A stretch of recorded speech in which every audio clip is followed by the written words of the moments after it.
Ladies and gentlemen, if I can ask you to kindly take your seats, we're going to start in about 2 minutes.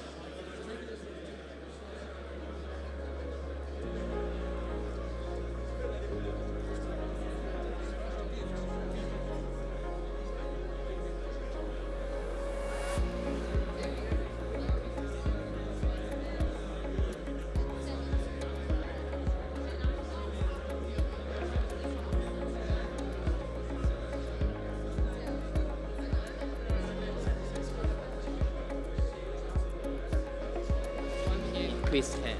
Sorry? Another mic for Sui on the quiz hand. Okay, there's two. Yeah. Testing. Ladies and gentlemen, can you please start to take your seats because we will be starting in about 5 minutes. Oh, did he? Oh, sorry. I didn't hear it.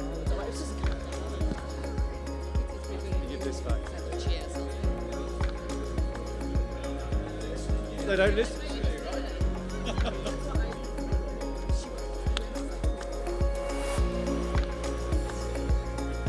minutes, guys.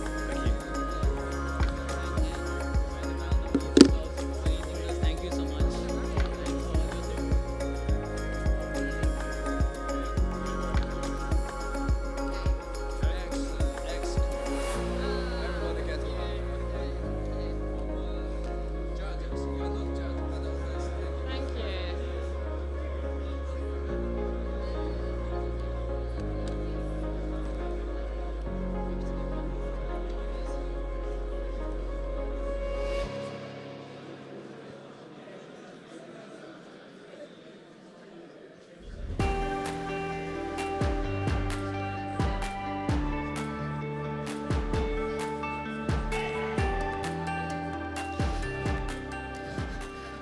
Can everyone please take your seats now? We are starting in 2 minutes. Please take your seats.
All right. Good afternoon, everybody, and a big hello to our online viewers as well. Well, here we are, the 5th year and the 5th anniversary of the Captain's Table. And I think I can speak for the team, Sue, Chris, and Nellie, to say what an incredible journey we've been on in those years, especially with all the connections that we've made. I think when you and I sat down for a coffee all those years ago thinking about this idea, I don't think we could have anticipated that we'd be stood in the beautiful Hong Kong Stock Exchange building with so many of our industry friends here to support us. So we really appreciate it, and we know many of you here today have been with us since day one, so we couldn't have done it without you. As it was our 5th anniversary, we did take time to reflect on what our initial ambition and vision for the Captain's Table was, and also what makes us unique in an ever increasingly crowded maritime innovation landscape. And like any good startup, we're not going to give away our trade secrets, but safe to say that we are definitely investing in the Captain's Table. This year, we set up an advisory committee, a technical committee, and we've also expanded on our mentor network, and we continue to build on our global connections from here in Hong Kong. I think it's safe to say that the Captain's Table is a firm fixture in the maritime innovation landscape, and we will continue to be that bridge between the startups, the investors, and you, the industry, in terms of innovation. Yep, thank you, Tabitha. And it's great to be back on stage this year in Hong Kong. Hong Kong holds a really special place in my heart, but Hong Kong also holds a really, really special place as a maritime innovation hub. And I think it's really important that we remember that. As Tabitha has said, we are actually really confident that the Captain's Table is firmly placed as a mainstay maritime innovation competition in the global maritime innovation landscape. But what is the Captain's Table? Behind me here, we have our alumni network. In the 5 years that we've been in existence, we have built an alumni network of around 30 companies. And not only have the winners, or each of the winners from the previous years, gone on to raise, grow, and establish strong relationships and scalability within the industry, many of our alumni companies have as well. And we really could not have done this without the support of industry. So once again, thank you very much. Now, turning to this year's competition, we received about 30 applications from 17 different countries. Again, testament to the global reach of this competition. Unfortunately, we were only able to bring 6 finalists, a tough choice to narrow it down to the 6, to Hong Kong this year. But hopefully, with the support of industry, we'll be able to grow more. It has been a privilege for us to have a front row seat to the innovation progress in the maritime industry. It's been really refreshing to work with startups to understand their way of thinking, and as a result, it helps us challenge the status quo. And I bring this up why? Because we have one ask of all of you here in the auditorium today, and those of you who are streaming in live. The world will always need shipping. But our industry is going to transform tremendously over the next few decades, pushed along by many, many headwinds, but most importantly, the changing environmental landscape. So we hope that with all this entrepreneurial spirit that's here in this auditorium today, that this entrepreneurial spirit can inspire each and every one of you here to go away with this thought. What can each of you be doing differently today in order to be ready for tomorrow? Start challenging the way we have been framing questions around decarbonization and digitalization. Start thinking about how do we actually move away from asking each other how much to perhaps how can we share the costs, risks, and benefits of trialing new solutions? How can we tear our existing contracts apart to make them more fit for purpose? How can we start realigning financial incentives in order to ensure that we can start having the right discussions to prepare ourselves today for tomorrow? Because if we don't do this, we will stop being relevant. Now, before I hand back the mic to Tabitha to introduce our esteemed judges today, we do have to say a few words of thanks. We'd like to thank the Hong Kong government and Invest Hong Kong for giving us a place in this week's Hong Kong Maritime Week and for their continuous support. We'd also like to thank all our sponsors, partners, media partners, volunteers, supporters who have seen us through the years, without whose support we cannot and will not be here today. In fact, standing here on stage, we see many of you whom Tabitha, has politely bullied into providing us with both financial as well as time support. And we really, really thank you a lot. But finally, I want to say thanks to our unsung heroes, the people who have actually made today possible. That's Jasper, our technical guru, and his crew, who has set up this wonderful media display for us, and also our crew of volunteers, Olivia, Maria, Taylor, and Oksana, and Caroline, yes. Our crew of little helpers who have actually helped us to be ready today and to be ready for the cocktail party, which will be taking place at 6:30 p.m. at the Hong Kong Maritime Museum. So don't disappear after this. After this event ends, please make your way to the Hong Kong Maritime Museum. Tabitha? Thanks, Sue. Well, we know that we have 6 fantastic entrepreneurs who are going to be here to pitch for you today. But who are the judges that have the unenviable task of choosing a winner? I'd like to introduce the 2023 captains to you.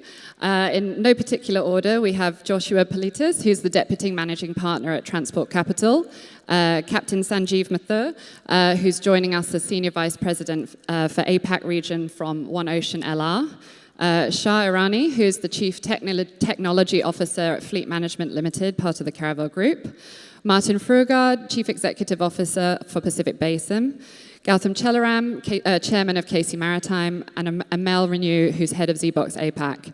This year, we decided to do something differently. We invited 3 judges over from Singapore to join us. We wanted to showcase exactly what Hong Kong is doing on the maritime innovation map. And I think Hong Kong's put on a fantastic display, both in terms of the weather and also Hong Kong Maritime Week events. So we thank them for joining us this year. Without further ado, I would like to invite Chris up onto the stage. Chris is going to lead us into the first set of pitches. So we will hand over to Chris. Thank you. Hello. That's right, I have the unenviable task of doing 2 things. One, I've got to keep these guys, and indeed you, I'm afraid, captains, honest in terms of some time. And secondly, I've got to hand the stage over, which I never like doing. So before I do that, I'm just going to say it's fantastic to be here, back in Hong Kong. It feels like a year, in fact, as we keep reminding ourselves, the last captain's table was actually in January. So it's been an amazing journey. So look, it's not about me today, or indeed Sue or Tabitha, it's about our finalists. So before we move on, let me introduce our first finalist, Ali Gara from Magicport.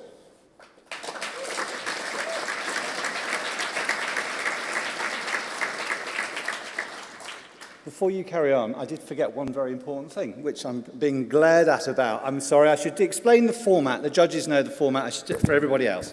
So the format is we're going to have 5 minutes or thereabouts of a pitch, followed by 10 minutes of judges' questions.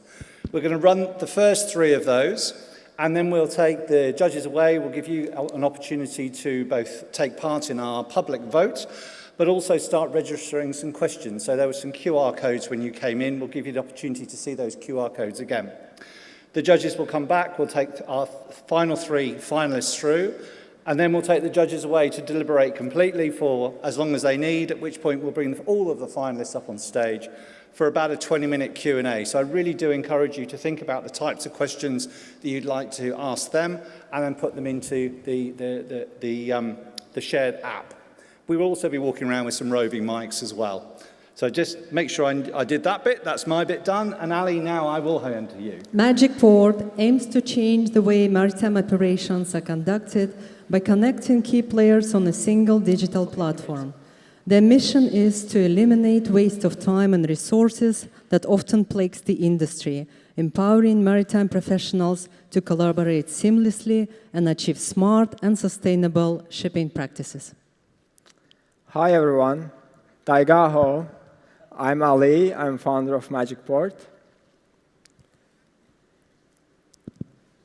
When a ship comes to the port, there are 20 bilateral interactions between the key players in a typical port call process. And millions of hours and billions of dollars is wasted in this process. Why? Most shipping companies have less than 15 vessels. Their vendors are smaller. They don't have the best technology. They don't have the benefit of network. It's hard to find information in the maritime industry. People work with people they know, and they have limited choices.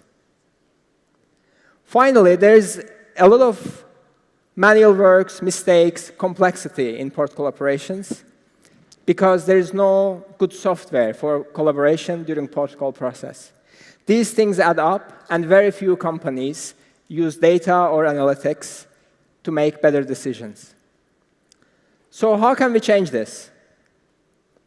Magicport connects owners and managers with quality, reliable agents, suppliers, service providers on one digital platform to enable smart port call collaboration.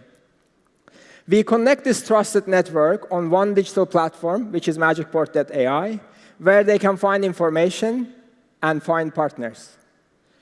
We give them planning and collaboration software so they can work with each other, eliminate complexity, manual works, emails during this process. And we give them visibility and analytics so they can actually be efficient, reduce their costs, increase their revenues. Our premise is actually simple.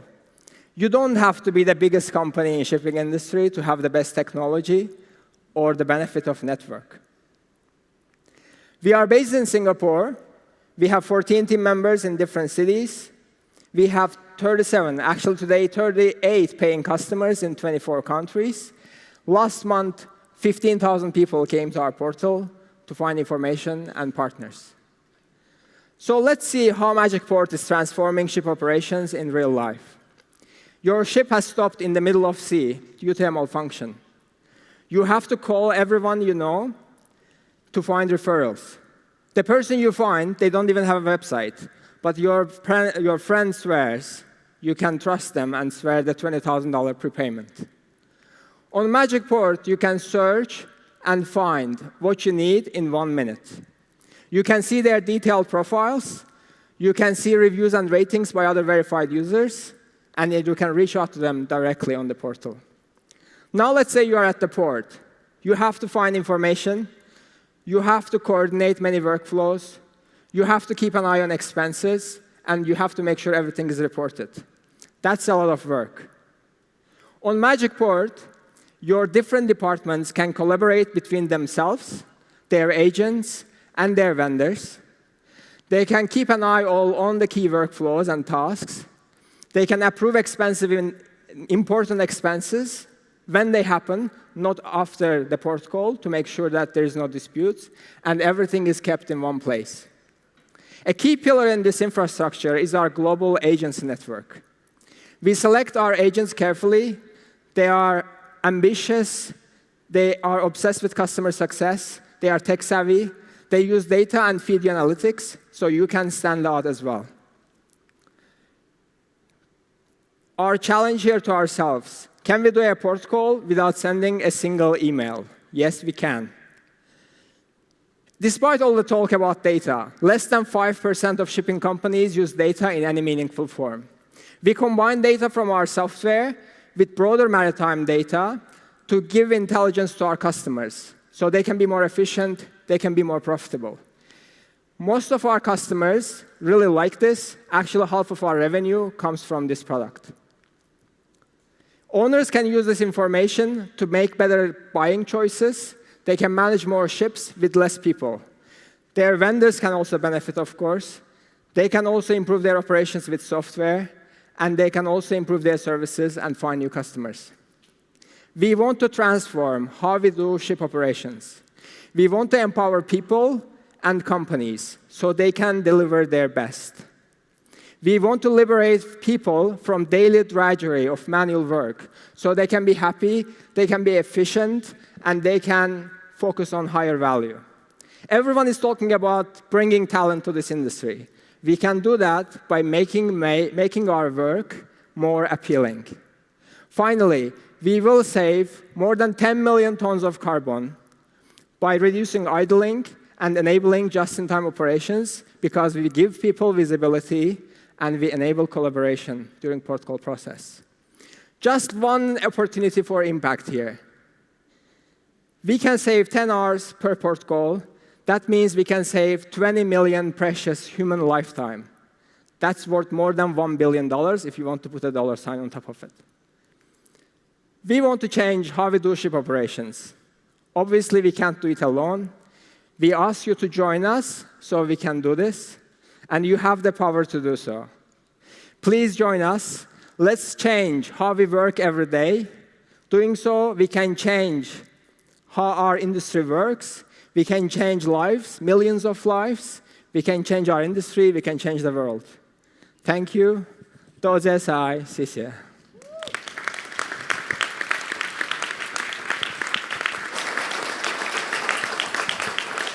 Ali, thank you very much for getting us started. I'll hand to the judges, please, for who's the first question?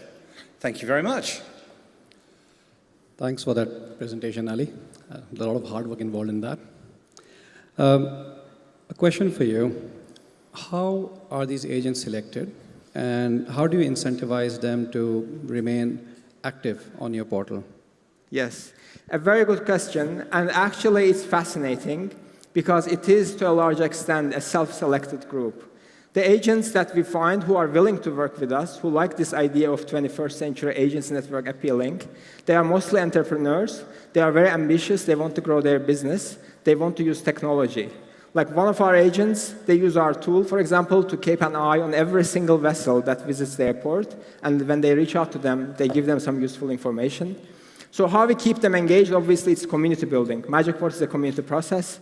So we have a WhatsApp group. We have an email group. They already started passing deals to each other, so they can actually work as an agency network. And it's kind of sustaining itself with B kind of pushing and supporting where necessary. Martin. Yeah, thank you, Ali. Very good presentation. So my question is first, how are you going to make money on this one? Who's paying? Who's paying? Yeah, Yes. And secondly, there's Ocean Bolt, and I think there's a few companies called Ocean Bolt and Portlog as well in this space. How are you different than them? The last question I didn't get. Well, there's other people, all the companies working in the same space as you are. Yes. So what makes you unique in this compared to them? Yes, got it.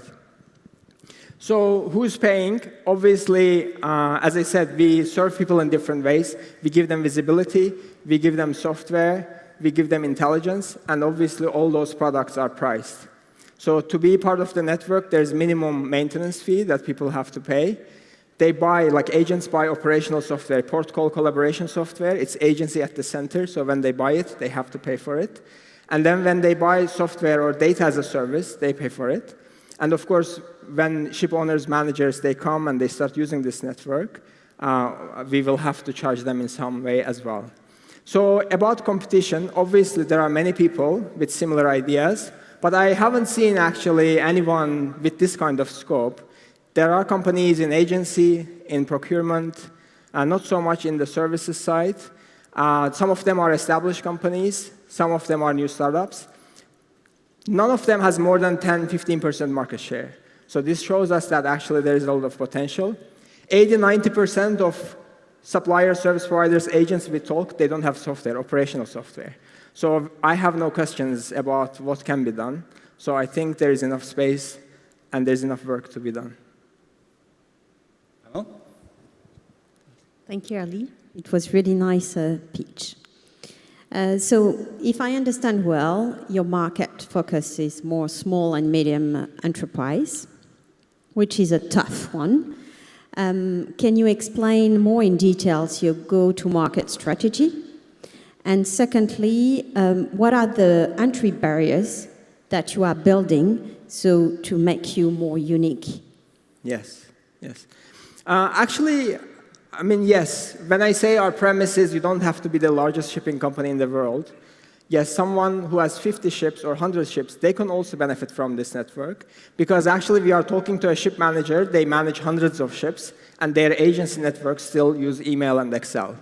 So yes, we can serve large customers, we can serve smaller customers, but who will benefit most? I think unless you are a massive company, you can benefit from this platform. In terms of go-to-market, obviously, initially, there is a lot of friction. We are creating a network. There's a chicken and egg problem. But people find this idea actually very appealing.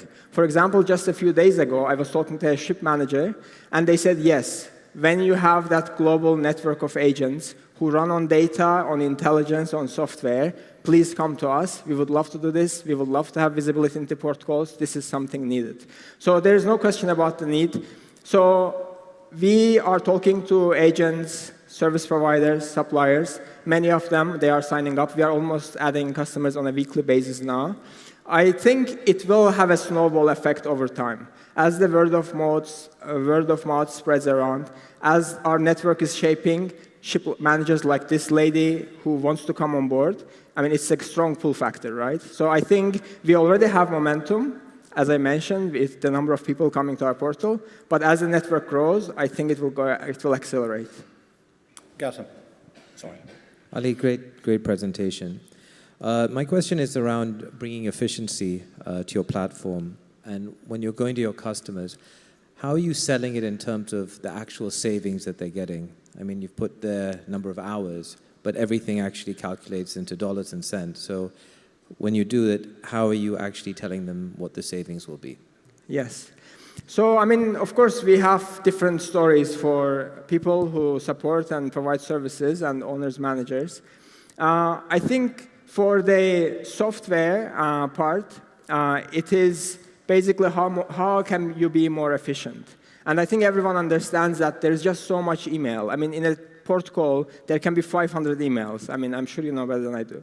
So people get that. And agents who buy our agency software, for example, they do it even without a ship owner manager being on the other side. Because if they have to run like 10 people, they want to keep an eye on what's happening. Can they manage this better? For example, invoices, can they flow directly into the reports that goes to the owners, managers? So all these things, maybe I will have one less employee, and that can save me, I don't know, $20,000, $30,000, or even higher, depending on where you are. And when we talk to owners, managers, of course, we can talk to them about if you have this collaboration, real-time visibility at the port, you can have just-in-time operation. When your ship is coming to the port, maybe it doesn't need to speed because it's going to go and wait there. You can just reduce the speed, and you can see it maybe in the last 12 hours. You can take an action on it. Or when you are at the port, it's a horror story, but 3 different departments, they don't need to order 3 different things on 3 different boats because they didn't do a good job talking to each other. I mean, these are kind of specific examples that people can hear and relate.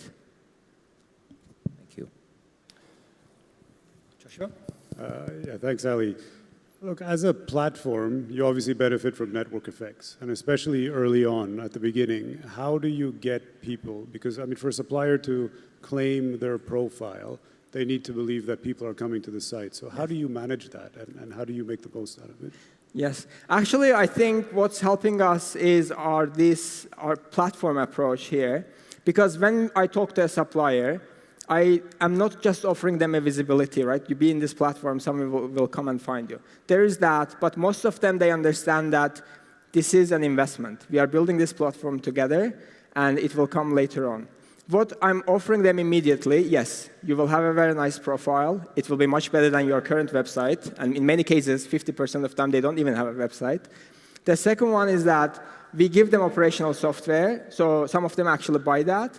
And many of them, they actually buy our intelligence solution, which is basically intelligence all global maritime fleet, right? So they can know who is coming to my port, what type of people are this, do they need this type of service or this type of supply when they come here? So we manage to sell either 1 or 2, sometimes 3 of them at the same time. I've got time for one more question, Bashar, which I think comes to you. Hey, thanks, Ali. So I wanted to ask, where do you see the company going in, say, 2-3 years' time? What's your vision for the future? Yes. I mean, my vision is exactly what I mentioned there, right? We want to put people on a platform so they can be efficient. We want to enable port call operations without single email. We want to liberate people from daily drudgery. We want to make maritime industry more fun, appealing, more efficient. And then I think I can say, yes, we did something meaningful, impactful. It's different now. Can I so just on that, though, you mentioned also that there are a number of other players, like each are small at the moment. So how are you going to be different in that? So if I'm a port agent, I might sign up to you. I might sign up to 3 other platforms. How are you going to be the one that's going to get used? And how do you drive that that change to meet the things that you've described just now? Yes. I mean, we don't have to take over everything under the sun to make an impact. In shipping, actually, we obviously study numbers as well. There are 10,000 entities with, like, on average, 6 ships under each of them. So largest ship management company, they claim to be very efficient and very good, just managing 600 ships. So if I can actually bring together 1,000 ship owners with 5 to 6 ships, we can actually make a difference because it's a sizable number. It's a long tail, as you know. If I can just serve 10% of owners, managers, and create a global network of vendors that serve them, I think that can make a difference because it can set an example. It will make some changes, and it will trigger other people will do things as well, right? I mean, we don't have to take over maritime industry, but we can be one of those people who can have some impact. Thank you. Thank you very much. Judges, I'm afraid we're out of time. Ali Gara, thank you.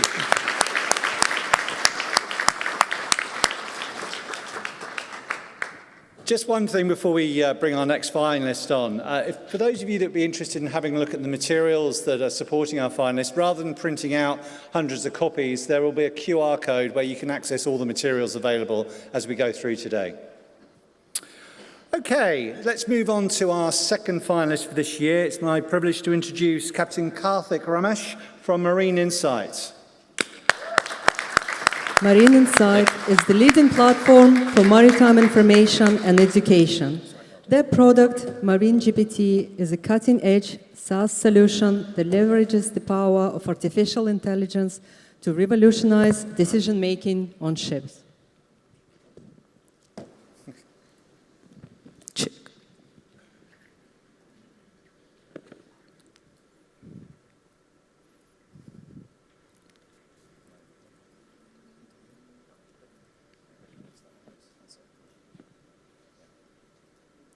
Until they're getting set up, thanks for the wonderful introduction, Nelly.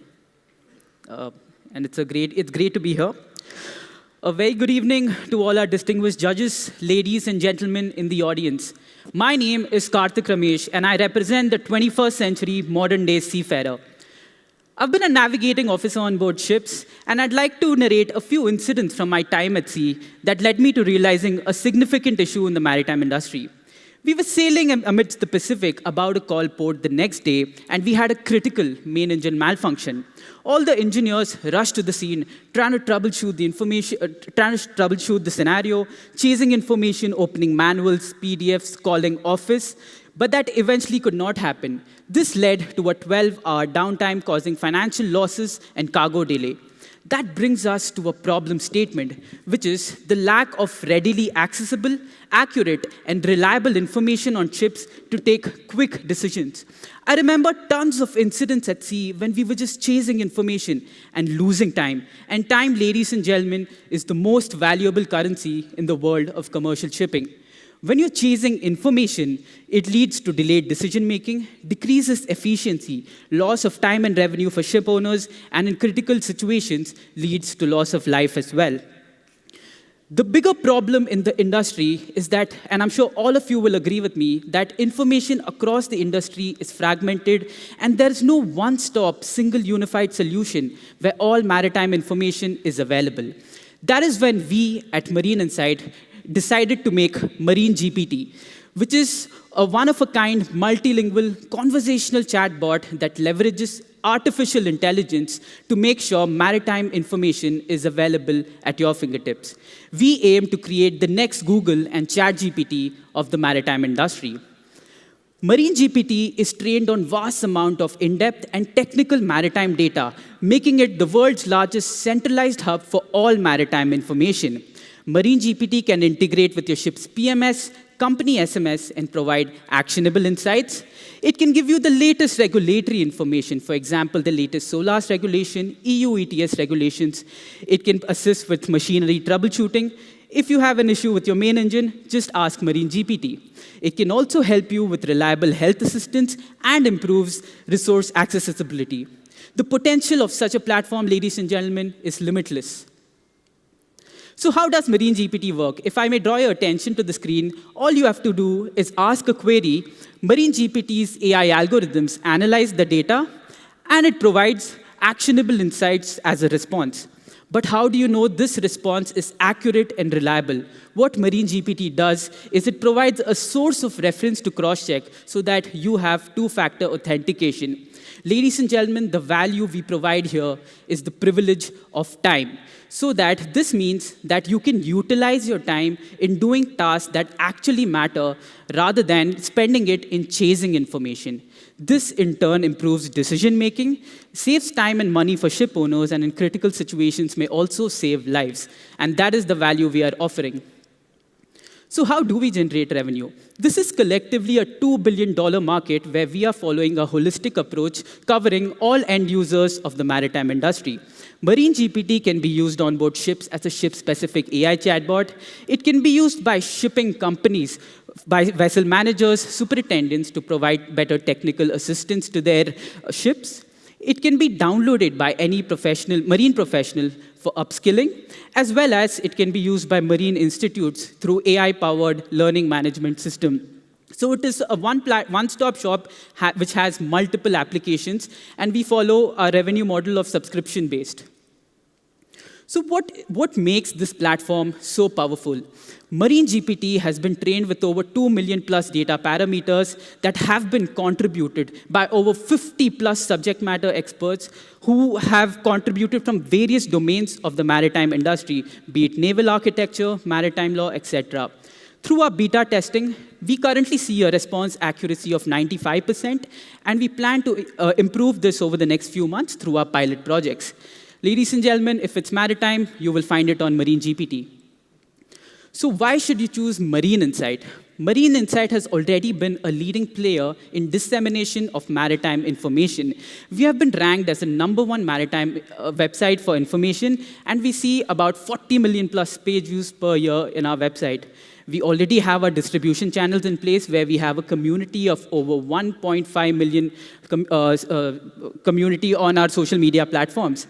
Apart from that, our platform is trusted. The industry knows us, and the industry trusts us. We've been mentioned by various organizations such as the IMO, and various companies use our platform to upskill and train their seafarers. This is our team. I've been a seafarer myself. Two of my co-founders, Ronak and Anish, are from the industry as well. They've been marine engineers.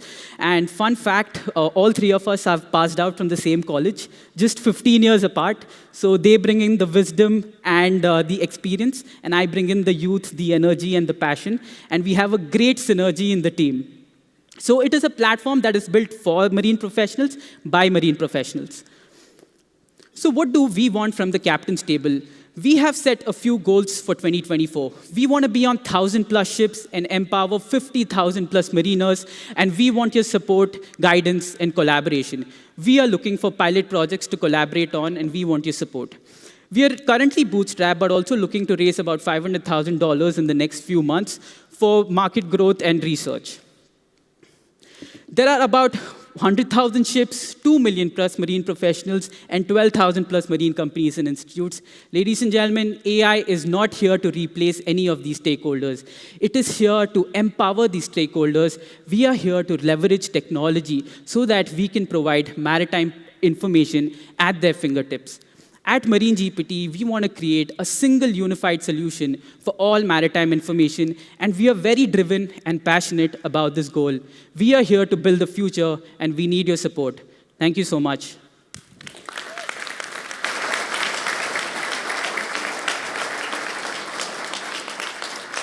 Karthik, thank you very much. Thank you. Who's going to start our questioning? Shah, thank you. Karthik, very passionate pitch. Thank you. On a very topical kind of area around AI. I've got 3 questions for you. All right. So first question for you, out of, hopefully the simplest, out of the 4 user groups you mentioned, which is the one you're trying to target the most? All right. Currently... and why, sir? Okay. And why? Okay. Thank you for your question. Right now, we have already launched the consumer model of Marine GPT, which is a generalized maritime base. We have launched it to the general public, wherein every marine professional can download it and use to upskill themselves and also clear the maritime exams. We already have about 500 closed testing users using this platform. The second, parallelly, what we're building is the business B2B model, which we're conducting pilot projects for the next 2 months that would be installed on a ship as a ship-specific AI chatbot. So that would integrate with the ship's manuals, PMS, and data and be a holistic ship-specific and company-specific solution. So these are the two markets we are currently going into. Okay, got it. And so my second question talks about deployment. So you touched there. If I was one of your pilot clients, you would then basically train the model on my PMS, my data. What's the effort involved for you? How much is reusable from what you've built to what is tailored and specific? I'm sorry. So I'm just trying to understand, how do you do that training? Because you must train it on my data, which is going to be different to another client, which is different to another client. So how do you leverage and make use of that? All right. So currently, our Marine GPT is a knowledge base that is trained on data that is common to every shipping company and every ship in the world. For example, regulations that apply everywhere. So what we do is we've already developed a backend system of AI wherein we would take it to one shipping company, we would train it on their specific manuals. We have a team that takes about 10 to 15 days, where we take in your data, we train it on your ship-specific manuals, PDFs, PMS, and ensure the responses are correct. This, in combination with our existing database, provides a ship-specific solution. So for example, when you give us your data, we would upload it on our AI backend, train it for about 10 days, ensure the responses are right, and then give it back and put it on a ship. Okay, and then that links to my last question, which is about the accuracy. So how do you make sure that you said 95% accurate, but how do you, every time you train it, you're learning each time. So how do you make sure you do that? Because that's going to change each time. Right. So we have a very nice feedback system in place. What we did initially was we divided the whole data set into different domains, and we created data sets. So our testing team started testing each data set one by one, and we found out that 9 of the 10 answers were accurate. Not that one answer was inaccurate.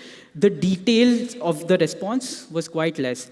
And we have a feedback system. For example, if your ship has an issue with a particular equipment, we ensure that the engineer or the officer writes in a query which is recorded by the AI.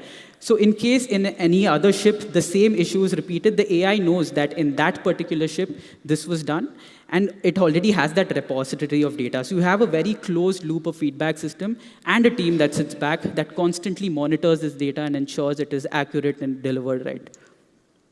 Thank you, Karthik. Thank you. Karthik? Yeah. Very good presentation, full of passion. Thank you.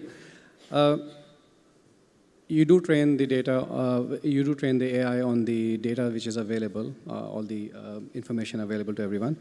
Then you are looking at individual customers and you're further training it. Do you also, and you mentioned you also use that information, say for instance, as an engine, right?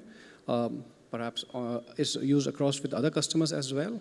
Then how do you anonymize that data? Because you will find this query from customers who don't want to share their data. Exactly. Right? So we follow a very customer-centric approach. We understand data privacy. Obviously, one customer from a shipping company would not want their data leaked to another customer from another shipping company. So we ensure in the contract that it is on a secured server and all your data stays within your premise. So there is no data duplicacy between one company to another. For example, like you said, an engine, 2 ships from different companies may have the same MAN B&W engine. So what we're doing in this case is that we are trying to collaborate with manufacturers directly, wherein they would try to inculcate the maker's manual into our platform. But that is still something in progress. But with companies, it is a very company-specific solution where the data is secured within the premise of the company. Joshua? Yeah. Sorry, Sanjeev, was there a... No? Okay, Joshua, thank you. No, thank you. That was very interesting. My question is really around how do you make money? Because it seems that you're going for specialization and customization, right, even down to the specific ship. So you would have to train that model. So if, as per your example, the ship would need to know what equipment is on it, anytime there's a change of equipment, you'd have to keep updating it. So you don't benefit from scale. So plus, the computing power is expensive. So how could you do this profitably? Right. To be very honest, we have found this to be quite profitable in the sense that we have done majority of the job by putting our profits into building the software and building a sustainable backend. The knowledge base has already been created of Marine GPT, so that remains constant. And customization from one company to another does not change drastically because we understand the needs of the customer. You may have a specific PMS, a CMS, certain manuals, but that fairly seems, most of it seems common between all companies. So from one company to another, it won't take much time to customize it because we already have the resources, the technology, and the backend in place to train our particular model on your resources. Sure, but if you're not allowed to share data between customers, would you have to start from scratch for anything that's company specific, right? We may have to start from scratch, but the AI is designed in such a way that all we have to do is take your data and upload it. So the training has already been done to the AI. We prompt it in such a way that it takes out the right responses. So we have a team that sits, and it is not a very long process that we follow. In about 10 to 15 days turnaround time, we can make a very ship-specific solution. And within fleets, through our pilot projects, we're understanding that we can implement it much faster. So probably after 2 months, we will also be able to do it within 2 or 3 days as well. So that's the idea we're looking at. Thank you. Gautam? Karthik, great presentation. Thank you. And insightful. Mine is more on the references. You say, okay, look, you've put a reference. Right. But from a user perspective, how are they meant to know that is the latest reference? Because regulations get updated regularly. You could have a reference point, but it may not be the latest one. Right. So what would give a user assurance that, okay, there haven't been any changes since he's using the application? That's a very good question, and thank you for your question. So what we do at Marine Insight, we have a team that has been deployed just for making sure that the information is updated to the latest regulation. For example, even if you see in our particular example, it is the latest it is the latest 2023 manual, right? So we will ensure that that is us as a team from the backend will ensure that the data is updated to the latest particular regulation. And that is our job at Marine Insight, and we will ensure that this is always done because that is what will keep the relevance alive. Thank you. Yeah. We've got time for one final question. Amal? Thank you. I have one question. I see two types of competitors. Okay. The first is the enterprise itself. Okay. And this is one, many of my corporates into the box are developing their own ChatGPT for certain vertical, really specialized, so they will not share data. Yeah. And the second one is the big ones, the big players. Right. Who, if they decide to disrupt the maritime or the logistic or even the supply chain, they can put a lot of resources and they can scale really, really quickly. So how you will compete? All right. So thank you for your question. You talked about big enterprises and companies building their own GPT, right? But obviously, these are the big companies that have the budget, the technology, and network to create such an enterprise in-house. And they would create it for their particular organization. But all of us know that majority of the shipping companies in the world do not have access to such technologies, budget, and network to create a software like this. And we are providing a holistic approach, not just for one company, but we are targeting the entire ecosystem. It's not just for ships, but also for ship owners and for marine professionals and institutes. So it is one product that is catering to everybody in the industry. And what makes us so special is we are one of the first movers in this domain, and we already have a repository of so much data with a competitive pricing. So why would, rather than creating something that would take a lot of time. Why not buy it from us? Because we've already created for you. It is created by marine professionals, keeping in mind their requirements. So I think that is why that is our competitive edge. That is where we stand, and that is why people would want to buy from us, because we have been a trusted brand for over the years. Thank you very much. A round of applause again. Thank you guys. Well done. Okay, before we take a short break, I'd like to introduce our third finalist of the afternoon. With pleasure, it's Jeroen van Heinigen from 123 Carbon.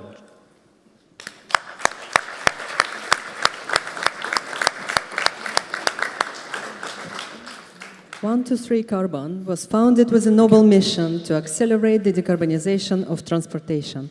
They have developed an innovative carbon offsetting solution which enables the industry to invest in carbon reduction projects on behalf of their customers and allocate the resulting carbon reductions to organizations within the transportation value chain. I couldn't have said it better, Nelly. Thank you. Welcome, everybody, people at home as well. My name is Jeroen van Heinigen, and I am founder and CEO of 123 Carbon, the first multimodal blockchain-based book and claim platform for multimodal transportation.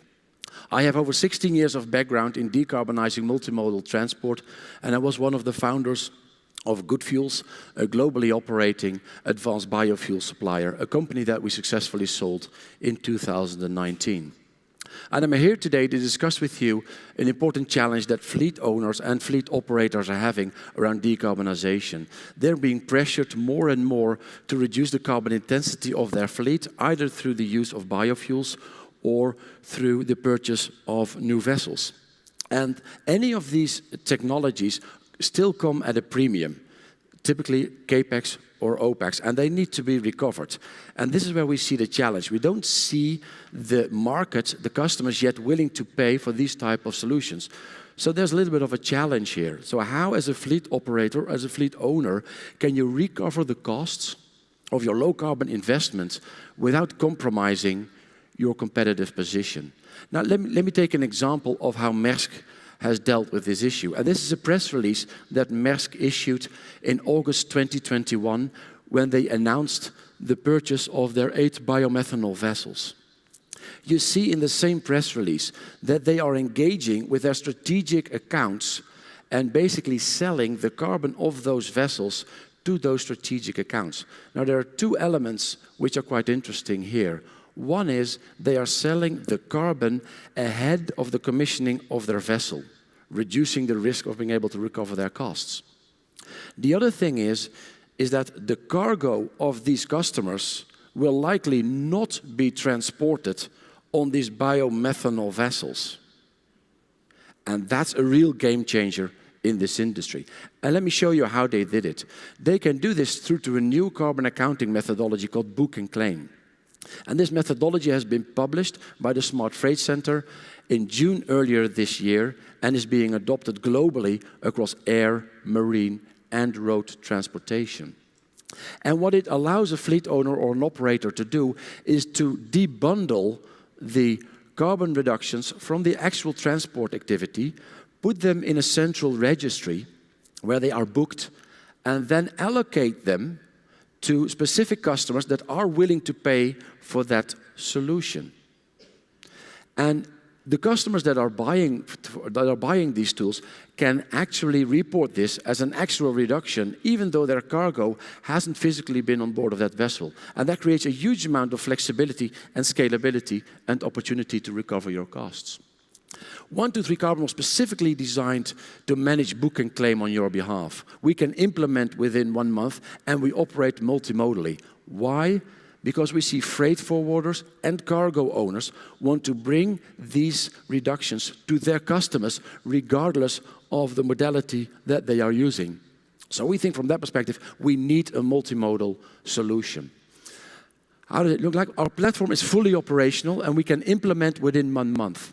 And we allow you to issue digital blockchain-backed certificates for everyone in the chain. So we will generate a certificate for the fuel provider, the carrier, the freight forwarder, and the cargo owner, which can be distributed throughout the market. And in the end, it means that if you own a certificate, you can claim that reduction, enabling a full chain of custody.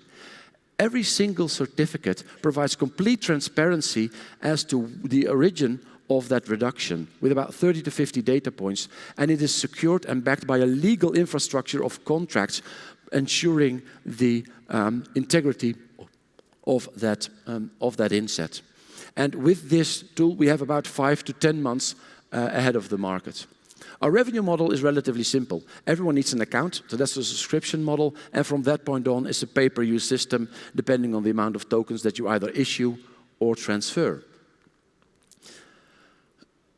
We have been managing this platform, and we went live in January 2023. We've only been live for 11 months. Since we are the first one out, we were able to contract quite a good set of customers. We are now at 18 customers, generated over 500,000 euros in revenue and substantial media attention. And we're extremely proud, even though I can't disclose the names, that over the last 2 months, we were able to contract a global port operator, a top 3 LSP, and a top 3 Japanese carrier, demonstrating our relevance throughout the supply chain, but also for the Asian market. We are a very lean platform operator with an experienced management, but we manage an ecosystem of strong partners that bring value to our platform and allow us to onboard our customers. And we are here today really to create awareness of the possibilities of book and claim in the APAC regions, because there are. And we're also here to meet customers and partners and to close a 1.5 million euro funding round that makes sure that we can service our customers and meet up with the demand that we are currently having. So if you are a fleet operator or a fleet owner and you want to share your costs with the supply chain, join our platform and share your impact. Thank you.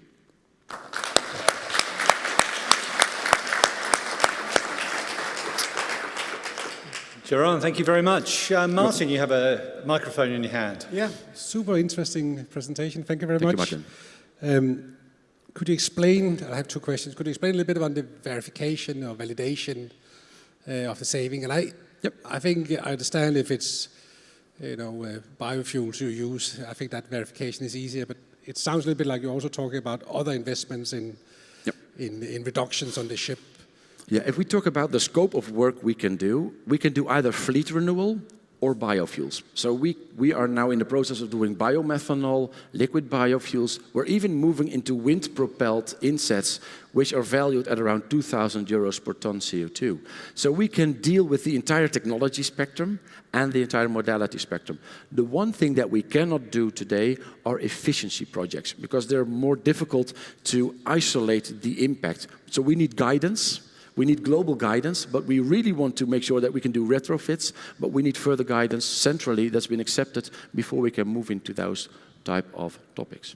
So if you did a sail on a ship, how do you verify? How does that actually work?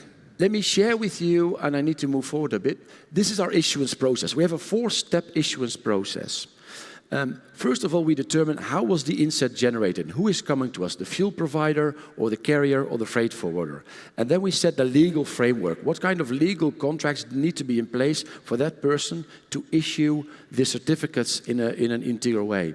And then we do a calculation model. We base that on ISO 14083, which is a standard specifically designed for transportation. And then we tell the one, you need to deliver these type of documents. They're uploaded onto the platform, and then we're now working with Verifavia and Bureau Veritas. They are trained in book and claim, and they use our very specific assurance protocol to verify every single intervention and every single reduction, always after the fact. So there's no forecasting. If there's a certificate, the reduction has been there and it has been approved. So only if these companies approve the project on our platform, the certificates will be automatically generated into the wallet. Does that answer your question? It does, but So if you put a sale on and you invested in that, you could get some tokens for that, I guess. But how do you verify afterwards if it's ever used? We typically use a baseline. So we set the emission intensity of that vessel against the baseline that we determine. So it's very important to create the right baseline. So in LNG, it could be fossil, but with bio-LNG, LNG will be the baseline. So per intervention, we determine what the baseline is, and that's also mentioned on the certificate. So the certificate mentions this was FAME over VLSFO using these well-to-wake emission factors, this calorific value, so we can really calculate how many ton-kilometers at what emission intensity. So full disclosure. This is not just a certificate of 1 ton CO2 reduced. We provide you with all the data you need to make sure you can correctly incorporate this into your annual report. All right. Yeltsin? Great presentation, Jeroen. Can you take us through your business model in terms of liquidity between buyers and sellers and fees that you charge? Yep. Which kind of relates back to our go-to-market. Because when we started in January, we wanted to make sure that our first goal was that we can issue insets or certificates with high integrity, that people feel comfortable in sharing their certificates on our platform. Trust and transparency are critical in where we are. We have now achieved that. So our revenue model comes from the issuing side. And now what we see is that we need demand. And we have two types of customers. First are the kind of customers that only want to serve their own customers with this. So they have the customers willing to pay. They just need to make sure that they can allocate the reductions from within their fleet to their customers. So they may have a biomethanol vessel operating in Europe, but they want to allocate to a Chinese customer. You can do that through our system, and no certificate will be outside. So that's one area that we're working on. And the other one is where we see companies, for instance, in dry bulk, we see that a little bit more, where they do not see directly the companies and the paying customers. And they're looking at us, can you sell this on our behalf? And this is the challenge that we need. This is also why we need the funding round, to make sure that we can also support them in making the transaction. So the liquidity is relatively small, but I can tell you that there's one thing I'd like to share. This is a contract that's currently out in the market, ZEMBA, Zero Emission Marine Biofuel Alliance. Any ship owner that can deliver over 90% reduction in the container business can offer their reduction to ZEMBA. And these are the companies all willing to pay for these reductions. And it will close in a few months. This is 1 million metric ton of CO2 out in the market using book and claim. Any carrier, you don't need to be a physical carrier of these customers, can move into this. So we see, in general, the liquidity very small, but these big contracts really make a difference and really make sure that the adoption of book and claim will happen. Martin. Sorry, could you just explain how is the pricing done on the tokens? As a registrar, I need to be a little bit careful here, but typically you can be assured that the pricing represents the actual abatement costs of the fuel. So every metric ton of fuel typically delivers 2.7 tons of CO2. And then what we see in pricing, it varies from the cheaper ones, let's say 40, 50, 60 euros that can be achieved under the regime in ARA, where they have an incentive scheme. And in Singapore, it would be more likely to be around the 300. We did a deal at little under 300 euro per ton CO2. If you want wind, it's 2,000. So I'm not sure, but maybe we can make a good portfolio of projects that we can deliver to these companies. Say, well, we have some wind, we have some biomethanol, we have whatever you like on our platform that we can share with you. Joshua. Thank you, Jeroen. Look, super interesting. I think it makes perfect sense in the current market where everything is voluntary and you don't have a level playing field. But what happens when carbon is taxed? What happens when with the EU, the ETS, and you start to actually use those emissions and those savings for another purpose? Yeah, well, exactly. And there are a few answers to that question. First of all, if you are able to use biofuels, obviously you don't need to pay for the EU ETS. So one of them, insetting, could be an instrument for you to decarbonize your costs and remove those costs. And this is also what Maersk Eco Delivery is doing. They're saying, if you are a part of our Eco Delivery program, we will allocate these environmental benefits to you, but we will not charge you with the EU ETS cost. So it'll be cost into the pricing. But there's a different element to this as well, which is on how do the regulatory and the voluntary markets need to work together to make this transition. And what we see is that the mandated market, like EU ETS, sets the baseline for everyone, which is specifically targeted at the laggards, to make sure that everyone's moving up. But there will always be companies like this that will never do with that baseline. They seek more. So we need insetting to make sure that also the voluntary market, on top of the EU ETS, can have access to these certificates, because they're willing to pay more than the regular customers. Another area which I think is an opportunity in China that we're looking for. What we see happening now, there's great biofuel productions in China. Great commercially attractive products. What happens is being transported to Europe because there are no customers here willing to pay. That makes no sense in the book and claim perspective. What if we have this great fuel that you've produced locally? Why don't we put that in a COSCO vessel and export the carbon, not the fuel, through a carbon insetting program? It makes no sense to drag the fuel. We have taken a customer-centric approach to decarbonization. We've taken the fuel to the customer. We shouldn't do that. It's expensive. We need to deliver the fuel into a vessel anywhere in the world where it makes the most sense, and then allocate it digitally from that central position. And that's where I think there's a really strong opportunity for China, because there's a strong opportunity that if China exports their fuel to Europe, they will be hit with CBAM, a potential tax, which they will not pay if they introduce the fuel locally and only sell the carbon. But in the end, obviously, there's a bit of a tension between the voluntary market and the compliance market that needs to be resolved. But mind you, if we say there's only the mandated market and there's no voluntary market, then you're putting all the money of these companies out of play. Everyone needs to pay a little bit. So it depends, how do we share the costs of EU ETS? How do we share the cost of CII? How do we share the cost of fuel EU maritime?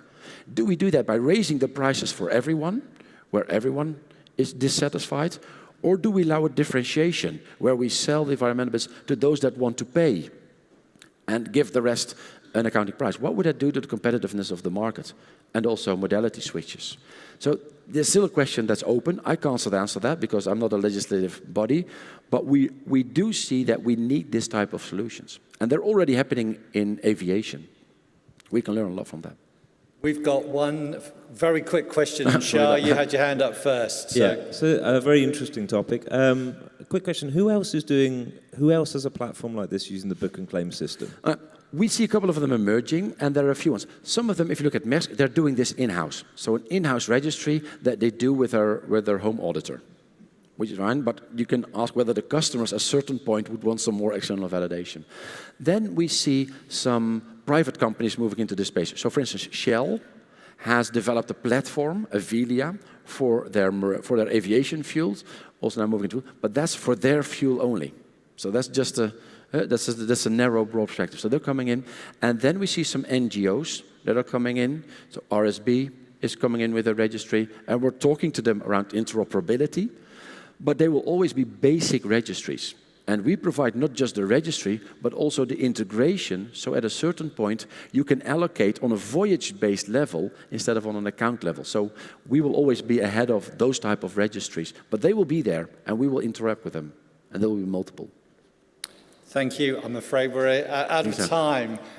Duran, thank you very much. Thank you.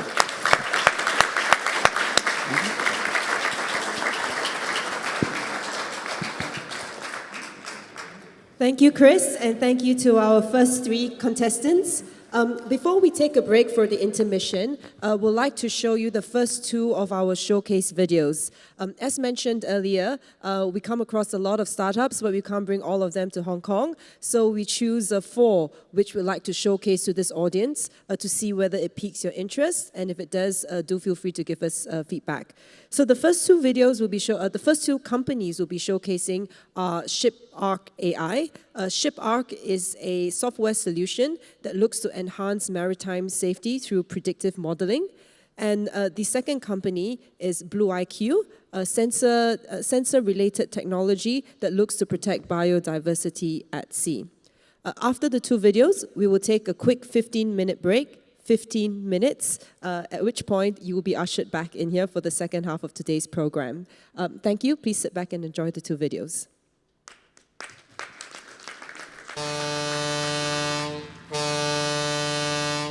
Ships and shipping are crucial to the health, livelihood, and wellness of everyone on Earth.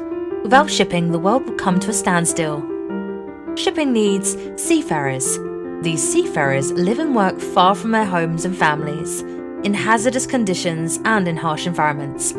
Ship owners and managers strive hard to keep their ships and their crews and the environment safe. Tragically, majority of maritime accidents are caused due to human error. Are the managers doing enough? Do they have the right tools? Here, ShipArc.ai comes to rescue. ShipArc.ai has been designed to reduce risk to seafarers and environments using big data focused on 4 key components of International Safety Management ISM code. 1. Hazard reporting. 2. Continuous training. 3. Knowledge enhancement. 4. Motivation. ShipArc.ai allows the ship's crew to report hazards, complete trainings online, improve knowledge and skill, get awarded and get much more, all from the convenience of their mobile digital devices while optimizing work productivity. The precious data collected from the seafarers is showcased in a business intelligence dashboard, which lets the company management team take advantage of the real-time leading and lagging safety indicators, thereby allowing them to take early action. ShipArc.ai helps achieve your company's sustainability goals by making reporting easy and convenient, using artificial intelligence to identify and mitigate risk, bringing interaction between vessel and office to real-time, creating engagement and ownership, using gaming to enhance training and motivation, focusing on crew well-being. Let's bring back our seafarers home safely. ShipArc.ai. Smart, sustainable shipping. For more details, visit www.shiparc.ai. Hello, welcome to Blue IQ, a women-owned startup focused on building low-power passive acoustic sensors to protect biodiversity and surveil underwater threats. Our startup was founded in March 2023 and is headquartered in the greater Boston area. At Blue IQ, we are driven by a collective commitment to technological innovation and environmental preservation. Our founders, Kim Gavin and Rob McGurran, bring together expertise and vision to address the urgent challenges faced by our oceans. Blue IQ's disruptive solution focuses on developing small, low-power, passive acoustic monitoring technology. Our mission is to target, track, and locate undersea threats while providing real-time alerts to ships and vessels, reducing the risk of whale strikes, noise pollution, and other underwater threats. Introducing the Open Ear Array, Blue IQ's passive acoustic monitoring product. It is highly efficient and cost-effective, consuming less than 1 watt of power, a 10-fold improvement compared to existing technologies. Its compact design allows for seamless integration with small buoys and vehicles, providing flexibility in underwater operations. What sets the Open Ear Array apart is its autonomous edge processing capability. Equipped with intelligent machine learning algorithms, it can analyze and process vast amounts of acoustic data on the spot, eliminating the need for external processing systems. Our mission is clear: revolutionize passive acoustic monitoring with cutting-edge technology that targets, tracks, and alerts to undersea threats in real time. To achieve this vision, we need your support. We seek strategic partnerships with autonomous vehicle and platform vendors, integrating our acoustic capabilities to create new applications and revenue streams. Together, we can advance passive acoustic monitoring. Thank you, everyone. We will now take a 15-minute break as we are streaming live online. So we do ask that all of you come back within 15 minutes. Thank you very much.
Ladies and gentlemen, if you can start to take your seats, please.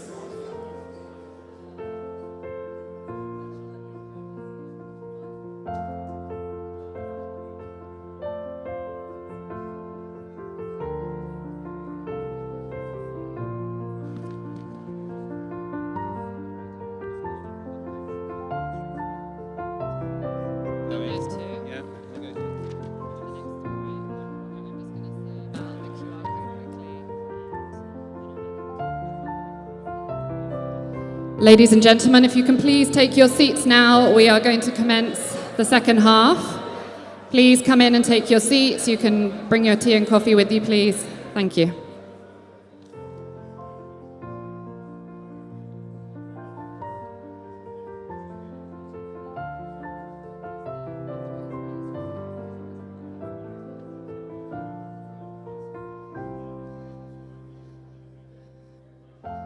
Thank you, everybody. Please come in and take your seats for the second half. We're going to be bringing the judges back in and kicking off the second half.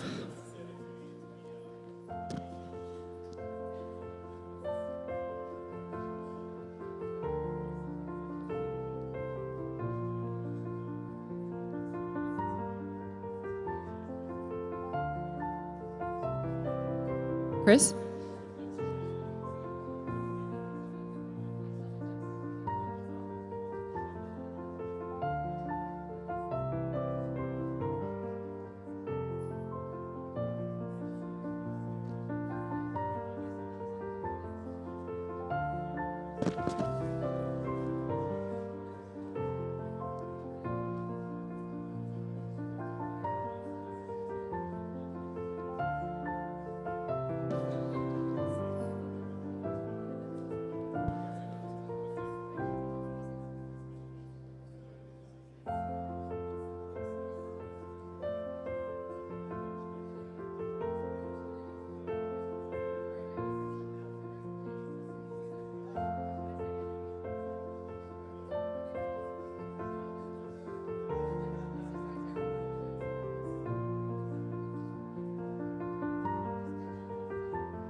All right, while we wait for our judges to return from their deliberation.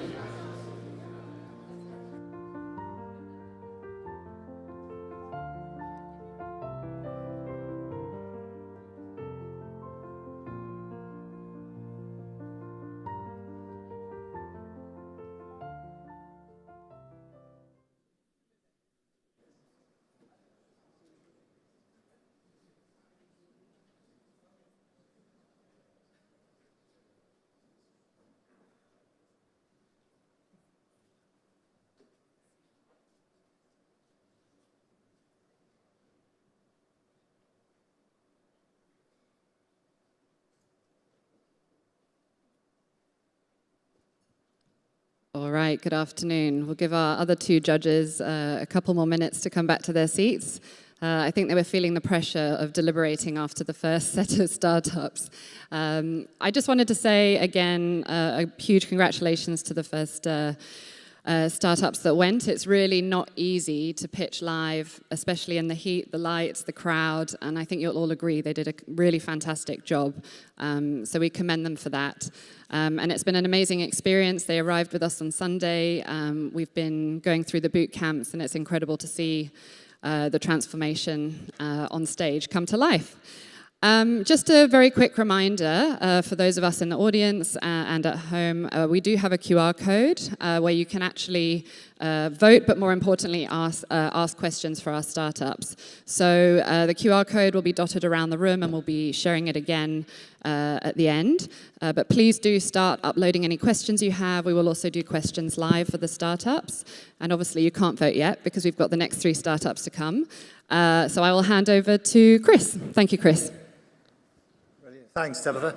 Okay, we'll move on to the 4th of our finalists. Again, it's a pleasure to introduce Ellen Armston from Crudentials.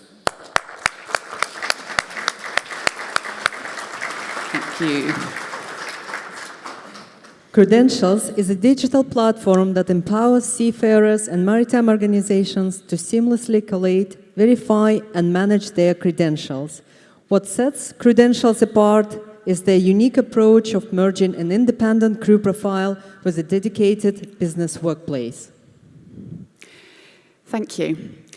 I'm Ellen, founder of Credentials, and I'm absolutely delighted to be here with you this afternoon. We have built software to help both seafarers and maritime organisations manage seafarer credentials. I can pinpoint the exact moment that we decided that this business needed to be set up. It was about 2 a.m. My husband, who was also my co-founder, was working as the technical director of a crew management firm. He was in the middle of onboarding 30 crew for a vessel that was launching imminently. He was absolutely drowning in paper and PDF certificates. His tipping point was when the master of this vessel, instead of providing his medical proficiency, provided a first aid at work certificate. We recognised at that point that there is a problem in the way that when seafarers register with new recruiters, with crew managers, with job sites, everybody is starting from scratch with their credentials. The current methods of sharing and managing seafarer credentials are manual and they're fragmented.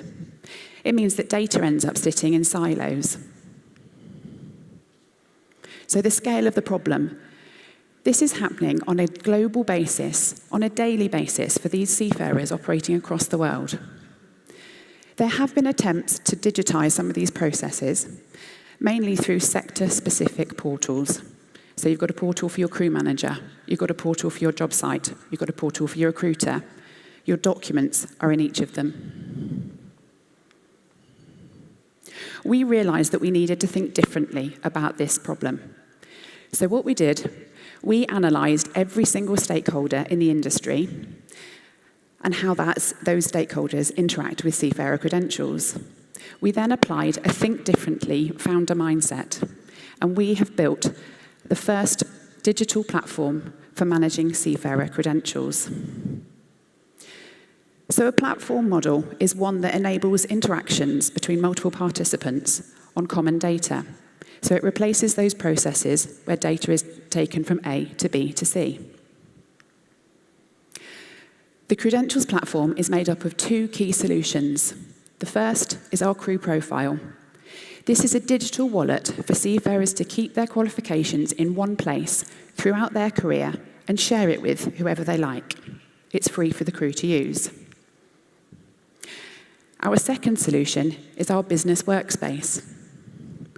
This is basically a set of digital tools which is completely sector agnostic, meaning that any maritime organisation who needs to collect information can define exactly what information they need, and they can collect it digitally. The solution is available on both a standalone basis or via APIs. The APIs are a really important part of our offering. It enables us to offer our functionality on a modular basis to supplement and enhance existing systems. One of our USPs in our platform is the fact that these 2 solutions, they are entirely independent of each other, but they're seamlessly integrated. So what do I mean by that? I mean that the use of one solution does not depend on the use of the other. When they are connected, however, there's a seamless integration of data, meaning it can be pushed and pulled 2 ways. We're not trying to replace crew management systems. We're not trying to replace recruitment applicant tracking systems. And we're not a job site. What we are doing is providing the digital tools to make those systems better. Within both of our solutions, we have our certificate analysis tool.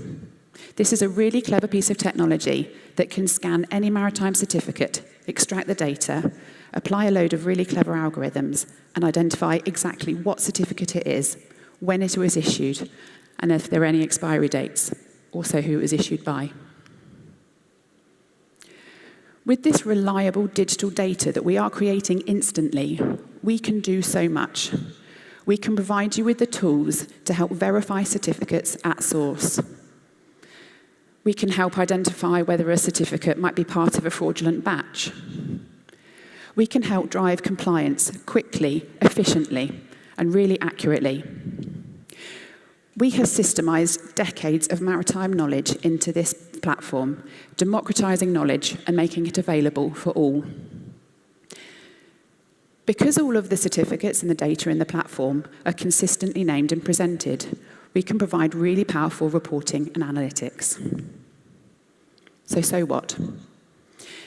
So for our individual seafarers, they are put back in control of their information. We can help improve their digital health by providing them with a platform to safely share their information and provide a log of who they have shared it with. Organisations can be more efficient, de-risked, more compliant. And for industry, we are creating better standards of data and enabling interoperability between systems. So why am I here today? We've identified a problem and we have actually built the solution. Our vision is for seafarers to have all of their information in one place, verified, consistently presented, and easily accessible. We have crew and we have customers using our platform on a daily basis, and we are getting great feedback. So what do I need from today? What's my ask? My ask is that we find partners, customers, who share our vision for a digital future and come along on the journey with us. We are Credentials. We were established in 2020, and we are an incredibly strong team of 3 founders bringing together legal, data protection, maritime, and software. Thank you.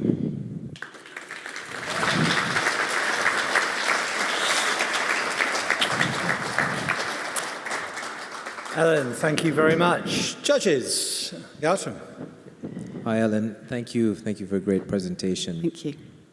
So your USP is to match talented seafarers with shipping companies such as shipping managers, shipping agents, ship managers. Your data is valuable.